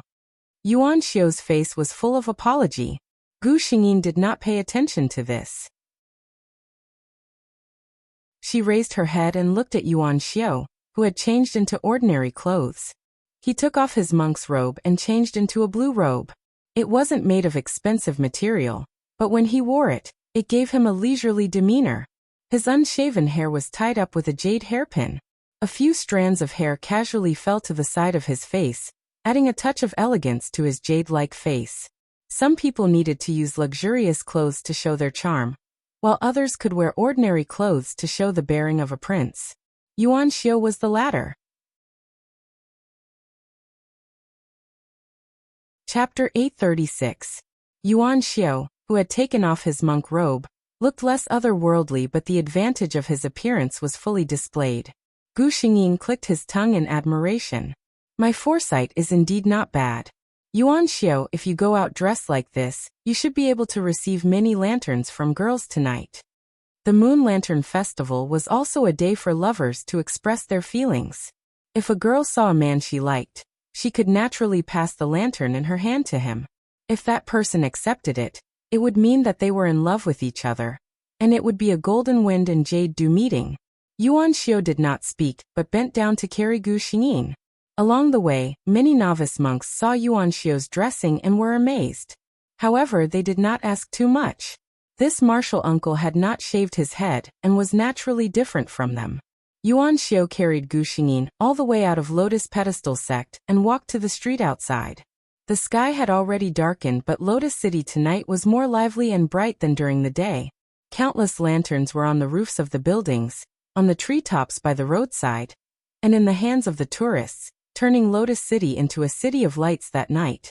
Gu Xingyin was right. Even if Yuan Xiu's dressing was not outstanding, his handsome and otherworldly charm still attracted the attention of countless girls. Many beautiful girls shyly passed the lanterns in their hands to him, but they were all politely rejected by him. Gu Xingyin could not help but tease. Yuan Xiu, there are so many beautiful girls, but you're not moved by any of them? Yuan Xiu retracted his gaze from the bright lights in the distance and looked down at the little fox in his arms. Yuan Xiu is just a monk. How can I have such thoughts? Gu Xingyin did not comment. Don't lie to me. You obviously have not shaved your head and received your precepts. How can you be considered a monk? Logically speaking, Yuan Xiu had never been able to win against this little fox benefactor, who had a sharp tongue. Hearing this, he only chuckled. That's because this little monk's mortal heart has yet to find someone who can move it. Gu Xingyin did not speak anymore. She laid lazily in Yuan Xiu's arms, instructing him to look for places with many people. Yuan Xiu had never experienced such a lively scene before, so she wasn't used to it. However, he didn't say anything and just followed Gu Xingyin's instructions. Don't you find it annoying? Gu Xingyin asked. I can see that you'd rather stay in your room and knock on the wooden fish. Yuan Xiu shook her head. It's a novel feeling to come out and take a look occasionally. He really didn't like this kind of noisy environment, but when he saw the little fox in his arms looking at him with interest, he felt his heart was at peace. Since he had come out with the little fox, of course he had to be happy. Gu Xingyin suddenly said, I remember there's a clear pond over there. It's full of lotus flowers. Let's go there and have a look. Yuan Xiu looked in the direction she was pointing at. It was dark and gloomy. It was obviously not lively there at all. Even the lanterns were much fewer than in other places. As long as the little fox was happy, it was fine. He walked in that direction. The place was very quiet. There was a pavilion beside the clear pond. 2 lanterns were hung at the corner of the pavilion, providing the only light in the place. The night breeze brought with it the unique fragrance of lotus flowers. Yuan Xiao only felt relaxed and happy. He didn't know why there was no one in such a wonderful place. "Close your eyes," Gu Xingyin suddenly said. Chapter 837. Yuan Xiao didn't know what the little fox wanted to do, so he closed his eyes. Then he felt an emptiness in his arms. His fingers unconsciously bent, as if he wasn't used to it. "All right, Yuan Xiao, open your eyes." He opened his eyes. In front of him was still the same dark pavilion. Where was the little fox? "I'm over here." A soft voice came from behind him. Yuan Xiao's heart skipped a beat. He felt that something was wrong. He turned around, and his eyes suddenly widened. In the night wind, under the reflection of the lotus flowers in the pond, there was a slim and elegant beauty, holding a lantern and smiling. The night wind blew her thin skirt, as if it would be blown away by the wind in the next moment. At this moment, the beauty was looking at him with a smile. "This handsome young master, I have a lantern in my hand. Would you be willing to give it to me?" In her hand, there was a lantern that had appeared in her hand at some unknown time. Yuan Xiao looked at the woman in front of him, who was so beautiful that she didn't seem like an ordinary person. He only felt that a certain emptiness in his heart had quietly been filled. He slowly revealed a smile. This young monk is honored to have the benefactress's favor.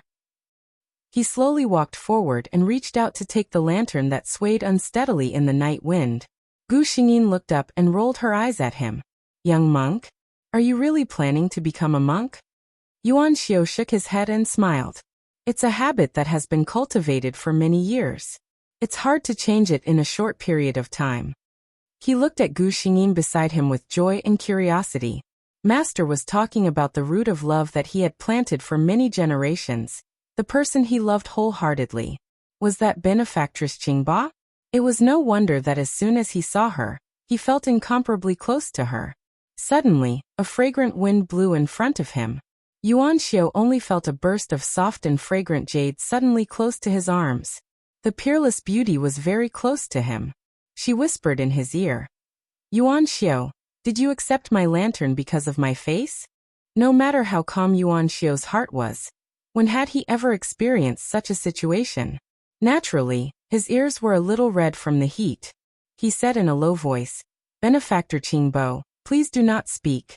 You must know that beauty is emptiness." Gu Xingyin snickered in her heart. She moved closer to him until their bodies were almost touching. She sensed that his body had stiffened. She wanted to tease him even more. She said with some dissatisfaction, "There are so many girls on the street who want to give you lanterns, but you don't accept them. I'm more beautiful than them, so when I give it to you, you take it. If this isn't because you like my beauty, then what is the reason?" Yuan Xiao still shook her head. "Benefactor Qingba, you are different from them."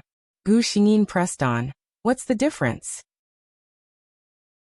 Yuan Xiao stared blankly for a moment. Suddenly, a thought flashed through her mind.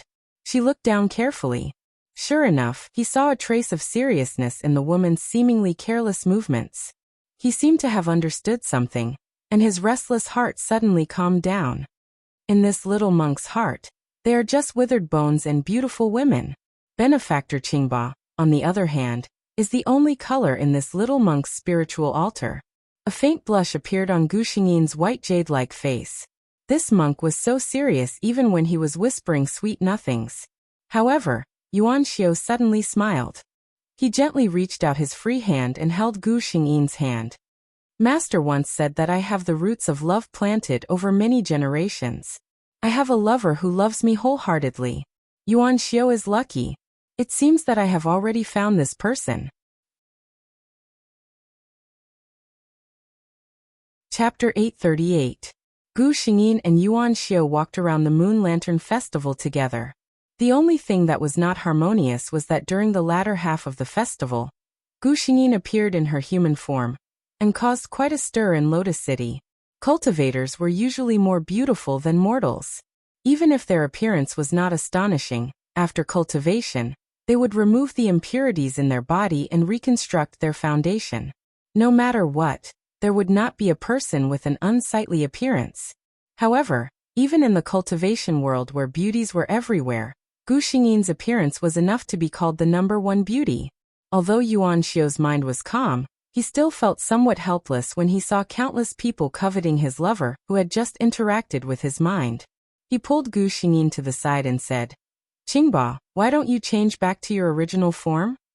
Under Gu Xingyin's insistence, he finally omitted the word benefactor.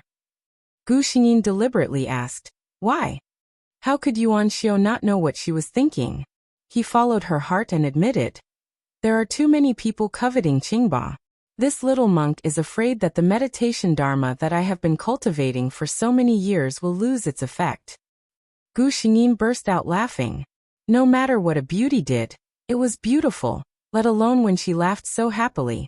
Yuan Xiu looked at her quietly and thought to himself that he would have to cultivate even more diligently in the future. With such a beauty by his side, it could be imagined that there would be many wild bees and butterflies in the future. Without enough strength, he would not be able to protect her. In the end, Gu Xingyin still changed into her white fox form and was sent back to the small courtyard by Yuan Xiu. "Qingba lives together with Bodhi Mami?" Yuan Xiu asked in surprise. Gu Xingyin was not surprised that he knew about Bodhi Mami and nodded. Since it was Bodhi Mami, Yuan Xiu decided to pay her a visit. He grew up in the Lotus Pedestal sect and was quite familiar with Bodhi Mami. Yuan Xiu.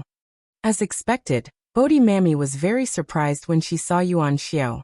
Gu Xingyin returned to her human form when she returned to the courtyard. She saw that Yuan Xiu and Bodhi Mami were obviously old acquaintances. She pulled Yuan Xiu into the room and gave them some space to talk. Bodhi Mami was very experienced and knowledgeable. How could she not understand when she saw the two of them like this? It turned out that the root of Yuan Xiu's love was actually Qingba's. Bodhi Mami had known about this matter all along. Now that it was confirmed, her heart felt at ease. But she still felt a trace of regret when she looked at Yuan Xiu. She was from the Lotus Pedestal sect. Although she had established her own sect, she could still be considered half a guardian of the Lotus Pedestal sect. Naturally, she hoped that the Lotus Pedestal sect would become better and better. Yuan Xiu's aptitude was the best among all the Buddhist disciples she had seen in so many years. She had no doubt that if Yuan Xiu were to devote herself to studying Buddhist doctrine, her achievements would far surpass those of the Lotus Pedestal sect. Kudens she could not force. S's Mammy S. However, Bodhi Mami had thought it through. This was the Lotus Pedestal sect. If it was like other Buddhist sects, fighting for resources for benefits, it would be no different from other sections. How could it be called the Lotus Pedestal sect? She looked at Yuan Xiu lovingly. "I know what happened to you and I won't say anything about it. I only hope that you can find the right person and live happily for the rest of your life." Yuan Xiu put his palms together and bowed to Bodhi Mami.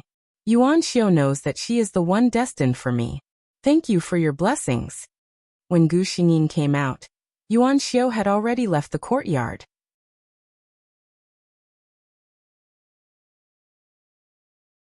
Chapter 839. The next day, Yuan Xiu went to find his teacher, Venerable Jingming, and explained the matter between him and Qingbo. "Since you've moved your heart, my Lotus Pedestal sect can't keep you." Venerable Jingming sighed. Yuan Xiu bowed and solemnly kowtowed 9 times to Venerable Jingming. That afternoon he packed his things and left the Lotus Pedestal sect. In Bodhi Nanny's small courtyard, there was one more person who often swept the courtyard. Gu Xingyin felt that this kind of life was actually quite good. The years were peaceful. If Nun Wuxin didn't exist, it would be good for her and Yuan Xiu to find a similar place to live a peaceful life. Unfortunately, with her identity in this life, there was no way she could live a peaceful life. There was a rumor that a new king of the demon clan had been born. It was in Lotus City. One word shocked the world. The king of the demon clan wasn't some powerful person, but a unique king. Only a few extremely noble bloodlines could receive this title. No matter which bloodline it was, If she was allowed to grow up, she would be a great threat to everyone. The human cultivators didn't want such a king to appear in the demon clan, and the powerful people of the demon clan also didn't want a king who could unify the demon clan. The thing that Gu Xingyin was worried about still happened. According to the rumor, the future king of the demon clan was in Lotus City.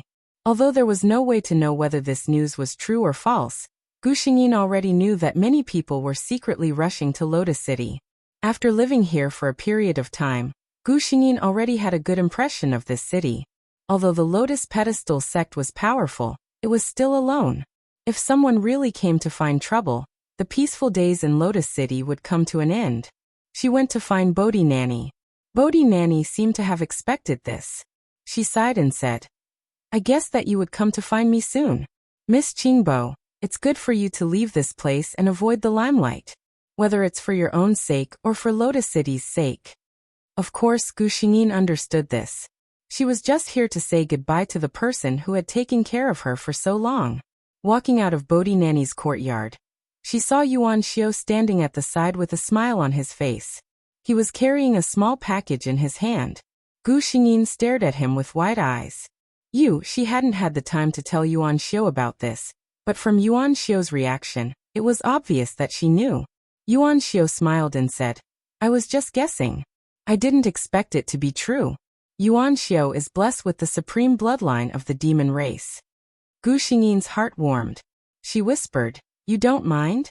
Being with her meant that in the future, he might have to bear great dangers, and could no longer live a peaceful life like now. Yuan Xiu didn't answer her question. Instead, he sighed and took 2 steps forward, pulling her into his embrace. "I only care if I will be too far away from you in the future, and not be worthy of you."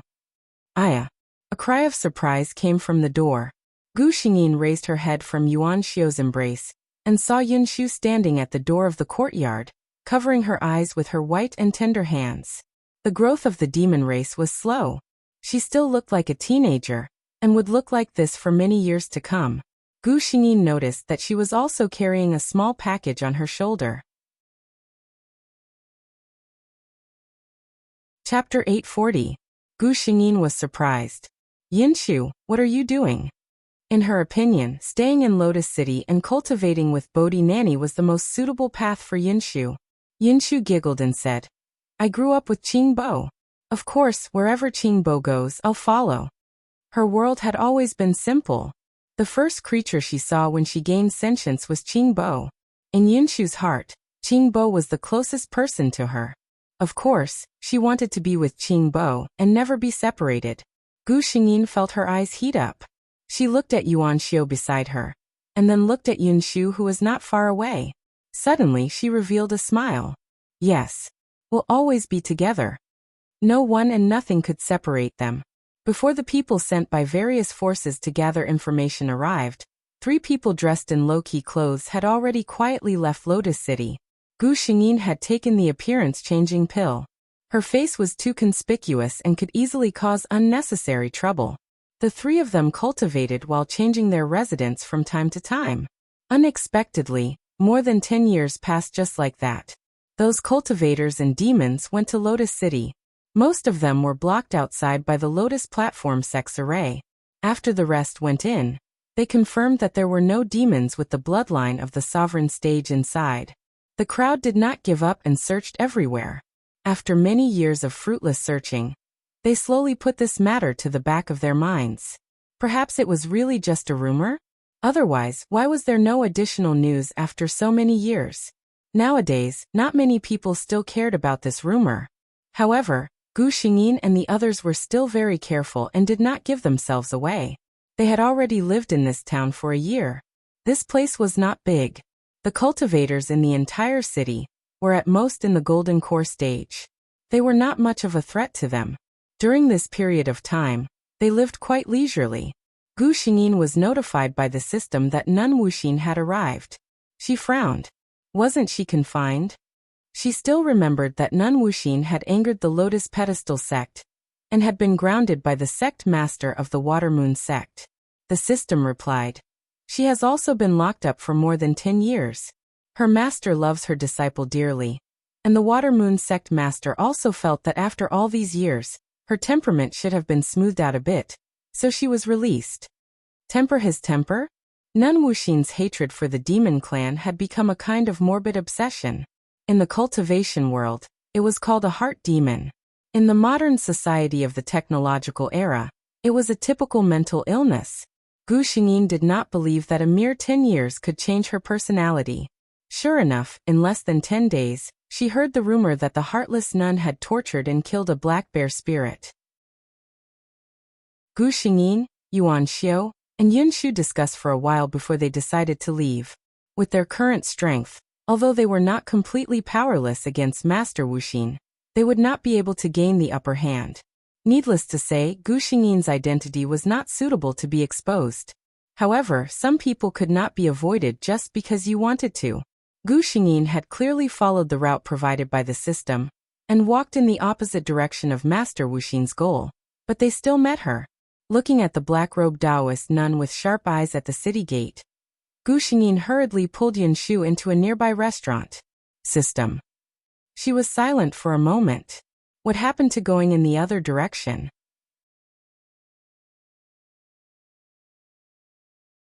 Chapter 841. The system was also somewhat helpless. Host, I've analyzed Nun Wuxin's original route. She was clearly going in the opposite direction, but I don't know why she changed her mind. The woman and the system fell into a mysterious silence. Gu Xingyin secretly cursed the so-called plot. Needless to say, it was definitely the power of the plot. Gu Xingyin grabbed Yun Shu's somewhat cold fingers and motioned for her not to be nervous. In her bloodline memory, there was a secret inherited technique that could conceal her demonic aura. As long as the person's cultivation level was not too much higher than hers, and they were wholeheartedly investigating, they would not be able to detect anything wrong. It was the same for Yun Shu. She was a spirit of vegetation, and there was no trace of hostility in her. She also cultivated under Bodhi Mami, and the cultivation methods she learned came from Buddhism. It was also a cultivation method that could conceal her identity as a demon. As long as Nun Wuxin was not perverted enough to stare at every pedestrian on the road to see if they were demonic, the possibility of them being discovered was not high.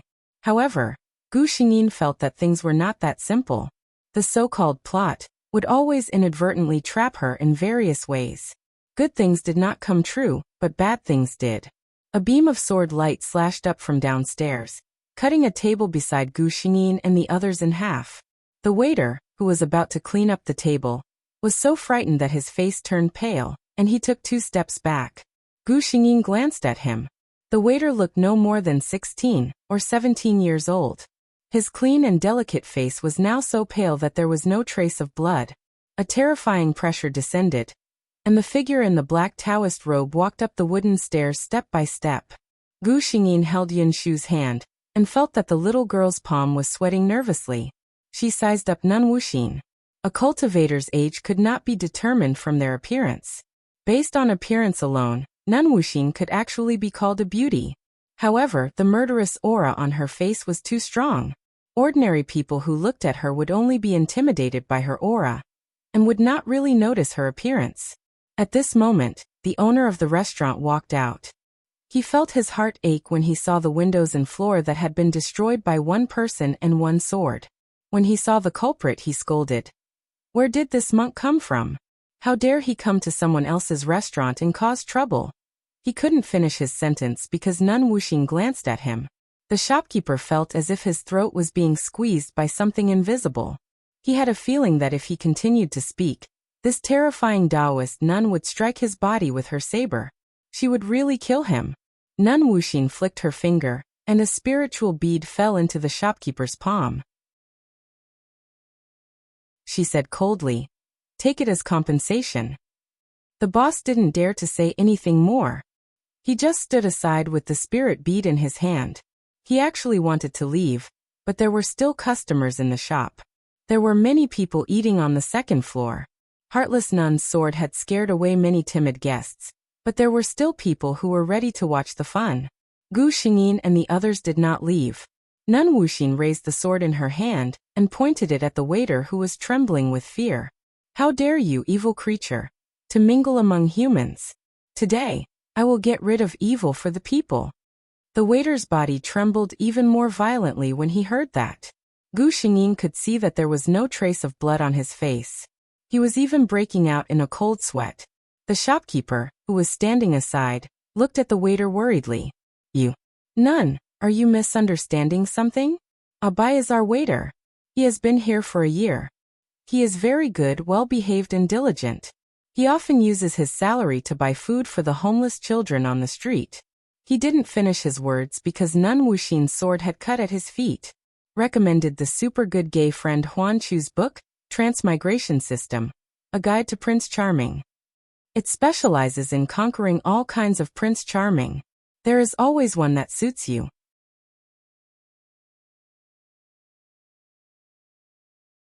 Chapter 842. The heartless nun said coldly, "If you say one more word, I'll treat you as an accomplice of this evil creature." The boss tactfully shut his mouth and only looked at the waiter named Abai with a worried gaze. The heartless nun looked at Abai, as if she was looking at an inanimate object. Her eyes were filled with hatred and cruelty. She slowly raised the sword in her hand. Her movements were slow, as if she enjoyed watching her prey tremble before death. As if his desire to live was too strong, the young man called Abai finally spoke in a trembling voice. "I've never done anything bad. Why do you want to kill me?" A bloodthirsty look flashed across the heartless nun's eyes. She looked at Abai expressionlessly. "Your mistake is that you're a demon." As soon as she said this, the remaining customers in the restaurant were in an uproar. In this world, cultivation was prevalent. Ordinary people were not very repulsed or afraid of demons. Someone immediately said, "Nun, you're also a cultivator. Why don't you accumulate some merit for yourself? I've lived here for many years.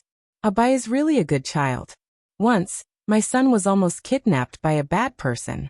He was the one who helped me find him." The heartless nun laughed coldly. "A demon is a demon. I don't care what he's done. I only know that I, the heartless nun, have never left a single demon alive." The sword in her hand suddenly shook. A bright sword light slashed toward Abai's head. Abai was already scared out of his wits. He could only watch in despair as the sword light reached his head. There seemed to be a soft sigh in his ears. Several exquisite shadows of golden lotuses appeared in his dazed eyes, blocking the sword light above his head. The heartless nun put away her sword and looked sharply at Yuan Xiao. A Buddhist disciple? Apart from the demon clan, the people she hated the most were undoubtedly the Buddhist sect disciples.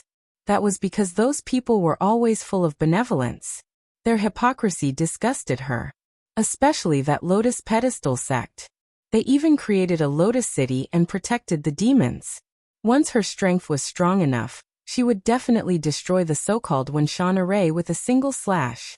Yuan Xiao put his palms together. "I'm just a Buddhist disciple." Nun Wuxin's gaze darted around him and suddenly stopped on Yin Shu, who looked a little uneasy. She suddenly laughed out loud. "What an unexpected harvest today. I originally thought that I had only found a little rabbit spirit. Who would have thought that there was actually a tree spirit hiding here?" She looked at Yuan Xiao coldly. "You actually allowed yourself to fall and mix around with a demon. If you know what's good for you, get out of the way and I can spare your life. Otherwise, I'll kill you as well." She seemed to have recognized Yin Shu's identity and did not intend to let her go.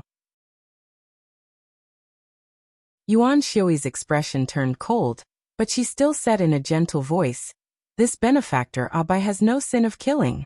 Yin Shu, who is beside me, has been taught by Buddhism since she was young. Abbas is also a cultivator. Evil can be punished, but I'm afraid it's not good to kill the innocent." Killing the innocent? Once again Nun Wuxin raised the sword in her hand. "They're demons. Based on this alone, they can't be considered innocent. All the demons must die." Gu Xingyin looked coldly at the woman with a deranged gaze. Nun Wuxin's appearance clearly showed that she had a very deep inner demon. Even if she did not have the sin of killing the nine-tailed white fox, she would not be able to pass the inner demon tribulation during the advancement. Chapter 843. Even though Yuan Xiao had recuperated well, he was still displeased to meet such an unreasonable person. He could only say, If you insist, I won't hold back. The heartless nun seemed to have heard a joke. Hold back? Just you? She could see the realm of this Buddhist cultivator at a glance. Although it was extremely shocking that he had reached such a realm at his age, there was still a gap of a few hundred years between him and her. In another 100 years you might be my opponent. I'll say it again, get out of the way. Yuan Xiao shook his head and formed a seal with both hands, making a gesture to attack. Take this opportunity to leave. Gu Xingyin heard this voice in her mind and understood Yuan Xiao's meaning in an instant. She pulled the dazed Abai to the side. A green light flashed from Yin Shu's body, and the three of them disappeared without a trace. The heartless nun, who had been paying attention to them, was furious. She forced Yuan Xiao back with a sword and disappeared in a flash. Then, Yuan Xiao's figure moved and disappeared from the restaurant. The people in the restaurant only heaved a sigh of relief when these people left. I wonder if that young master can win against that evil nun? Someone muttered. The owner looked out of the window worriedly, hoping that Abai could escape. However, he also knew that regardless of whether Abai could escape this disaster, he would never return to this place. Gu Xingyin and the other two were stopped by the heartless nun on a grassland outside the city. The heartless nun slashed her sword at Yin Shu. Among the three of them, Gu Xingyin's cultivation was the strongest. Only Gu Xingyin had the ability to block this attack. She gritted her teeth and a green light flashed in her ink-black eyes. Her originally ordinary face seemed to have a different charm at this moment. She quickly formed a seal with both hands. A white light formed in her hands and met the sword light. Gu Xingyin groaned and took 2 steps back. Yin Shu hurriedly supported her. Qingba, are you alright? At the same time, she hated herself for being useless. At this time she couldn't help at all. Gu Xingyin calmed down the churning qi and blood in her body. Sure enough, with her current strength, it was still very difficult for her to take Master Wuxin's sword head-on. Nun Wuxin exclaimed in surprise and took a closer look at the woman whom she had ignored from the beginning to the end. After taking a look, she smiled. There's actually a fish that slipped through the net. Your concealment technique is not bad. Even I was almost fooled. After she finished speaking, her expression turned cold. But now is just the right time. Let me send you 3 evildoers to hell. A golden light flashed beside Gu Xingyin, and Yuan Xiao appeared beside her. Nun Wuxin looked at him, her eyes full of murderous intent. A Buddhist cultivator who mingles with 2 evildoers is not a good person either. Today I'll clean up the Buddhist sect for you. Before Yuan Xiao could say anything, Gu Xingyin had already lost her patience. She coldly said to Nun Wuxin, "Bah, shameless old thing. Do you think you're so shameless? Cleaning up the Buddhist sect for you? Why don't you help your master kill this unfilial disciple of yours with a sword?" She knew what kind of words were the most irritating to this kind of rude and unreasonable person, who did things her own way. It was useless to reason with this kind of person. Only by being more rude and unreasonable than her could one control her. Sure enough, Nun Wuxin's face turned livid with anger after hearing Gu Xingyin's words.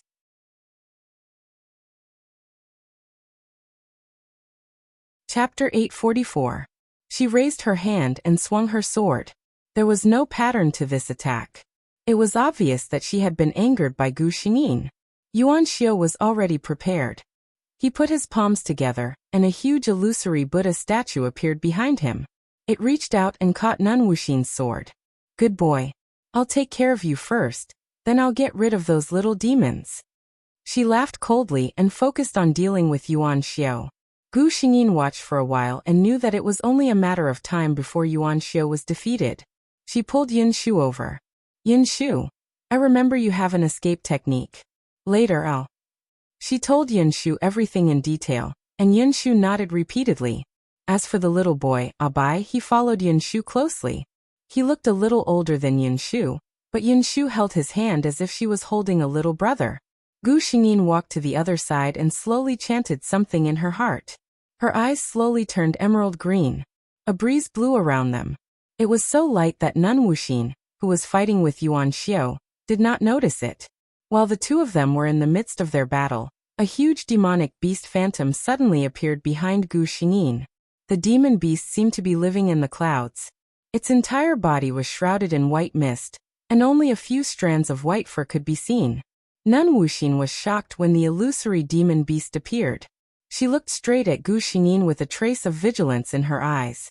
She could clearly see this demon's realm. How could she summon such a powerful Dharma idol with her strength? Unless, this little demon's bloodline was very strong. Nun Wuxin's eyes lit up when she thought of this. She hated demons all her life. What she wanted to do most was to kill all the demons in the world. Everyone knew that the stronger a demon's bloodline was, the more powerful it would be in the future. Nun Wuxin felt happy just thinking about killing a powerful demon in the future, while it was still a child. However, very quickly, she saw that the demonic beast's shadow, whose true form could not be seen, seemed to have opened its mouth. A burst of white mist that covered the sky and covered the earth sprayed towards her. She subconsciously slashed out with her sword, only to find that it was not an attack at all. The entire grassland was shrouded in whiteness. Master Wuxin was surprised to find that her divine sense and 5 senses could only perceive things within 1 meter of her. What kind of method was this? She slashed out again and again, but to no avail. As for Yuan Xiao, the moment the white mist appeared, she felt her arm being grabbed by a hand. Gu Xingyin's voice sounded in his ear, "Come with me." The two of them came to the place where Yin Shu and Abai were. Yin Shu, who was already prepared, moved and instantly turned into a small tree the size of an adult. 3 branches stretched out and wrapped around the 3 of them. With a flash of green light, it burrowed into the ground and disappeared. When the 3 of them reappeared, they were already in a mountain range thousands of li away. When they appeared, Gu Xingyin almost lost her balance and was supported by Yuan Xiao. She did not look well. It was obvious that the move that trapped Nun Wuxin had consumed a lot of her demon power. My maze can trap her for a while. After she comes out, she won't be able to find out which direction we left in. I guess she won't be able to catch up with us, Gu Xingyin said. Yuan Xiao silently handed her a small bottle. Gu Xingyin took it and looked at it. It was a bottle of vitality replenishing pills. She smiled and swallowed 2 of them. Yuan Xiao looked at her silently. His free hand clenched into a fist so tightly that blue veins popped out.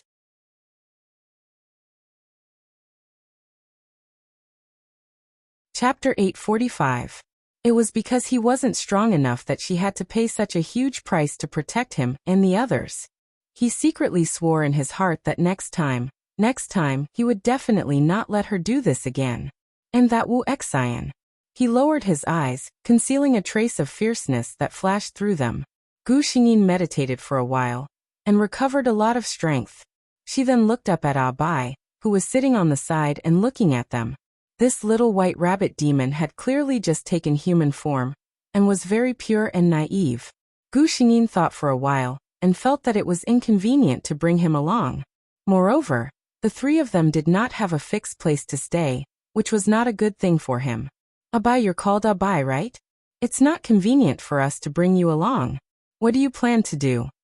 Gu Xingyin asked. Abai looked up when he heard that. He thought for a while and shook his head. He looked at Gu Xingyin pitifully and whispered, Can I follow you? I'm very diligent and can do all kinds of work." That little look made Gu Xingyin's heart soften, but she still rejected him.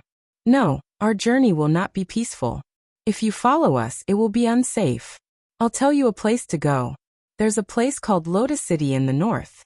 It's very friendly to the demon race. You can live a peaceful life there," she said to him. Abai's eyes lit up. "Really? Won't someone find out my identity and chase me away or kill me?" Gu Xingyin nodded. She told Abai the detailed route.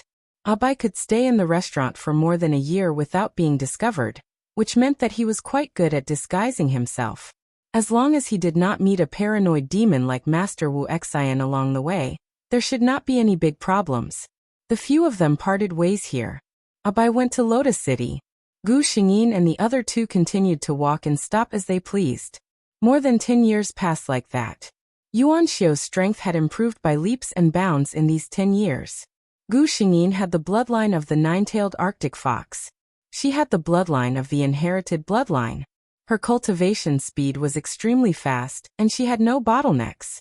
Even so, she was only at the same level as him. Poor Yinshu. She had to spend every day with these two cultivation freaks. Fortunately, she was just a tree without much ambition. She was happy with the sun and the soil. Otherwise, she would have been tortured to death by these two people. On this day, in a small courtyard, Yuan Xiao and Yin Shu sat at the stone table in the courtyard. Yuan Xiao's expression was indifferent, but Yin Shu was clearly worried. Yuan Xiao had already set up an isolation array in the courtyard. In the room, Gu Xingyin was breaking through. She was about to grow the fourth tail of her Dharma form. The tail of the nine-tailed white fox Dharma idol grew according to the cultivation speed and realm. Originally, according to the normal speed, the second tail would grow in about 10 years, the third in about 20 years, and the fourth in about 50 years. However, Gu Xingyin's talent could not be measured by common sense. Moreover, she was blessed by the heavenly Tao. She was accompanied by Yuan Xiao, the winner of every life. In the past few decades, the two of them had encountered countless treasures in secret realms. Their strength was also growing at an extremely terrifying speed. Gu Xingyin had already decided that if she could successfully grow the fourth tail this time, the first thing she would do was to find that old Taoist nun, Wu Xian, to settle accounts. In these years, she had become more and more rampant. Yuan Xiao, who had been waiting outside the courtyard, suddenly had a change in expression. He told Yin Shu, who was unaware of the situation, to stay there and not move. After that, he quickly flashed into Gu Xingyin's room. You're tuning in to the Earbook Haven YouTube channel. Don't forget to subscribe and join us on this journey to catch the most captivating stories.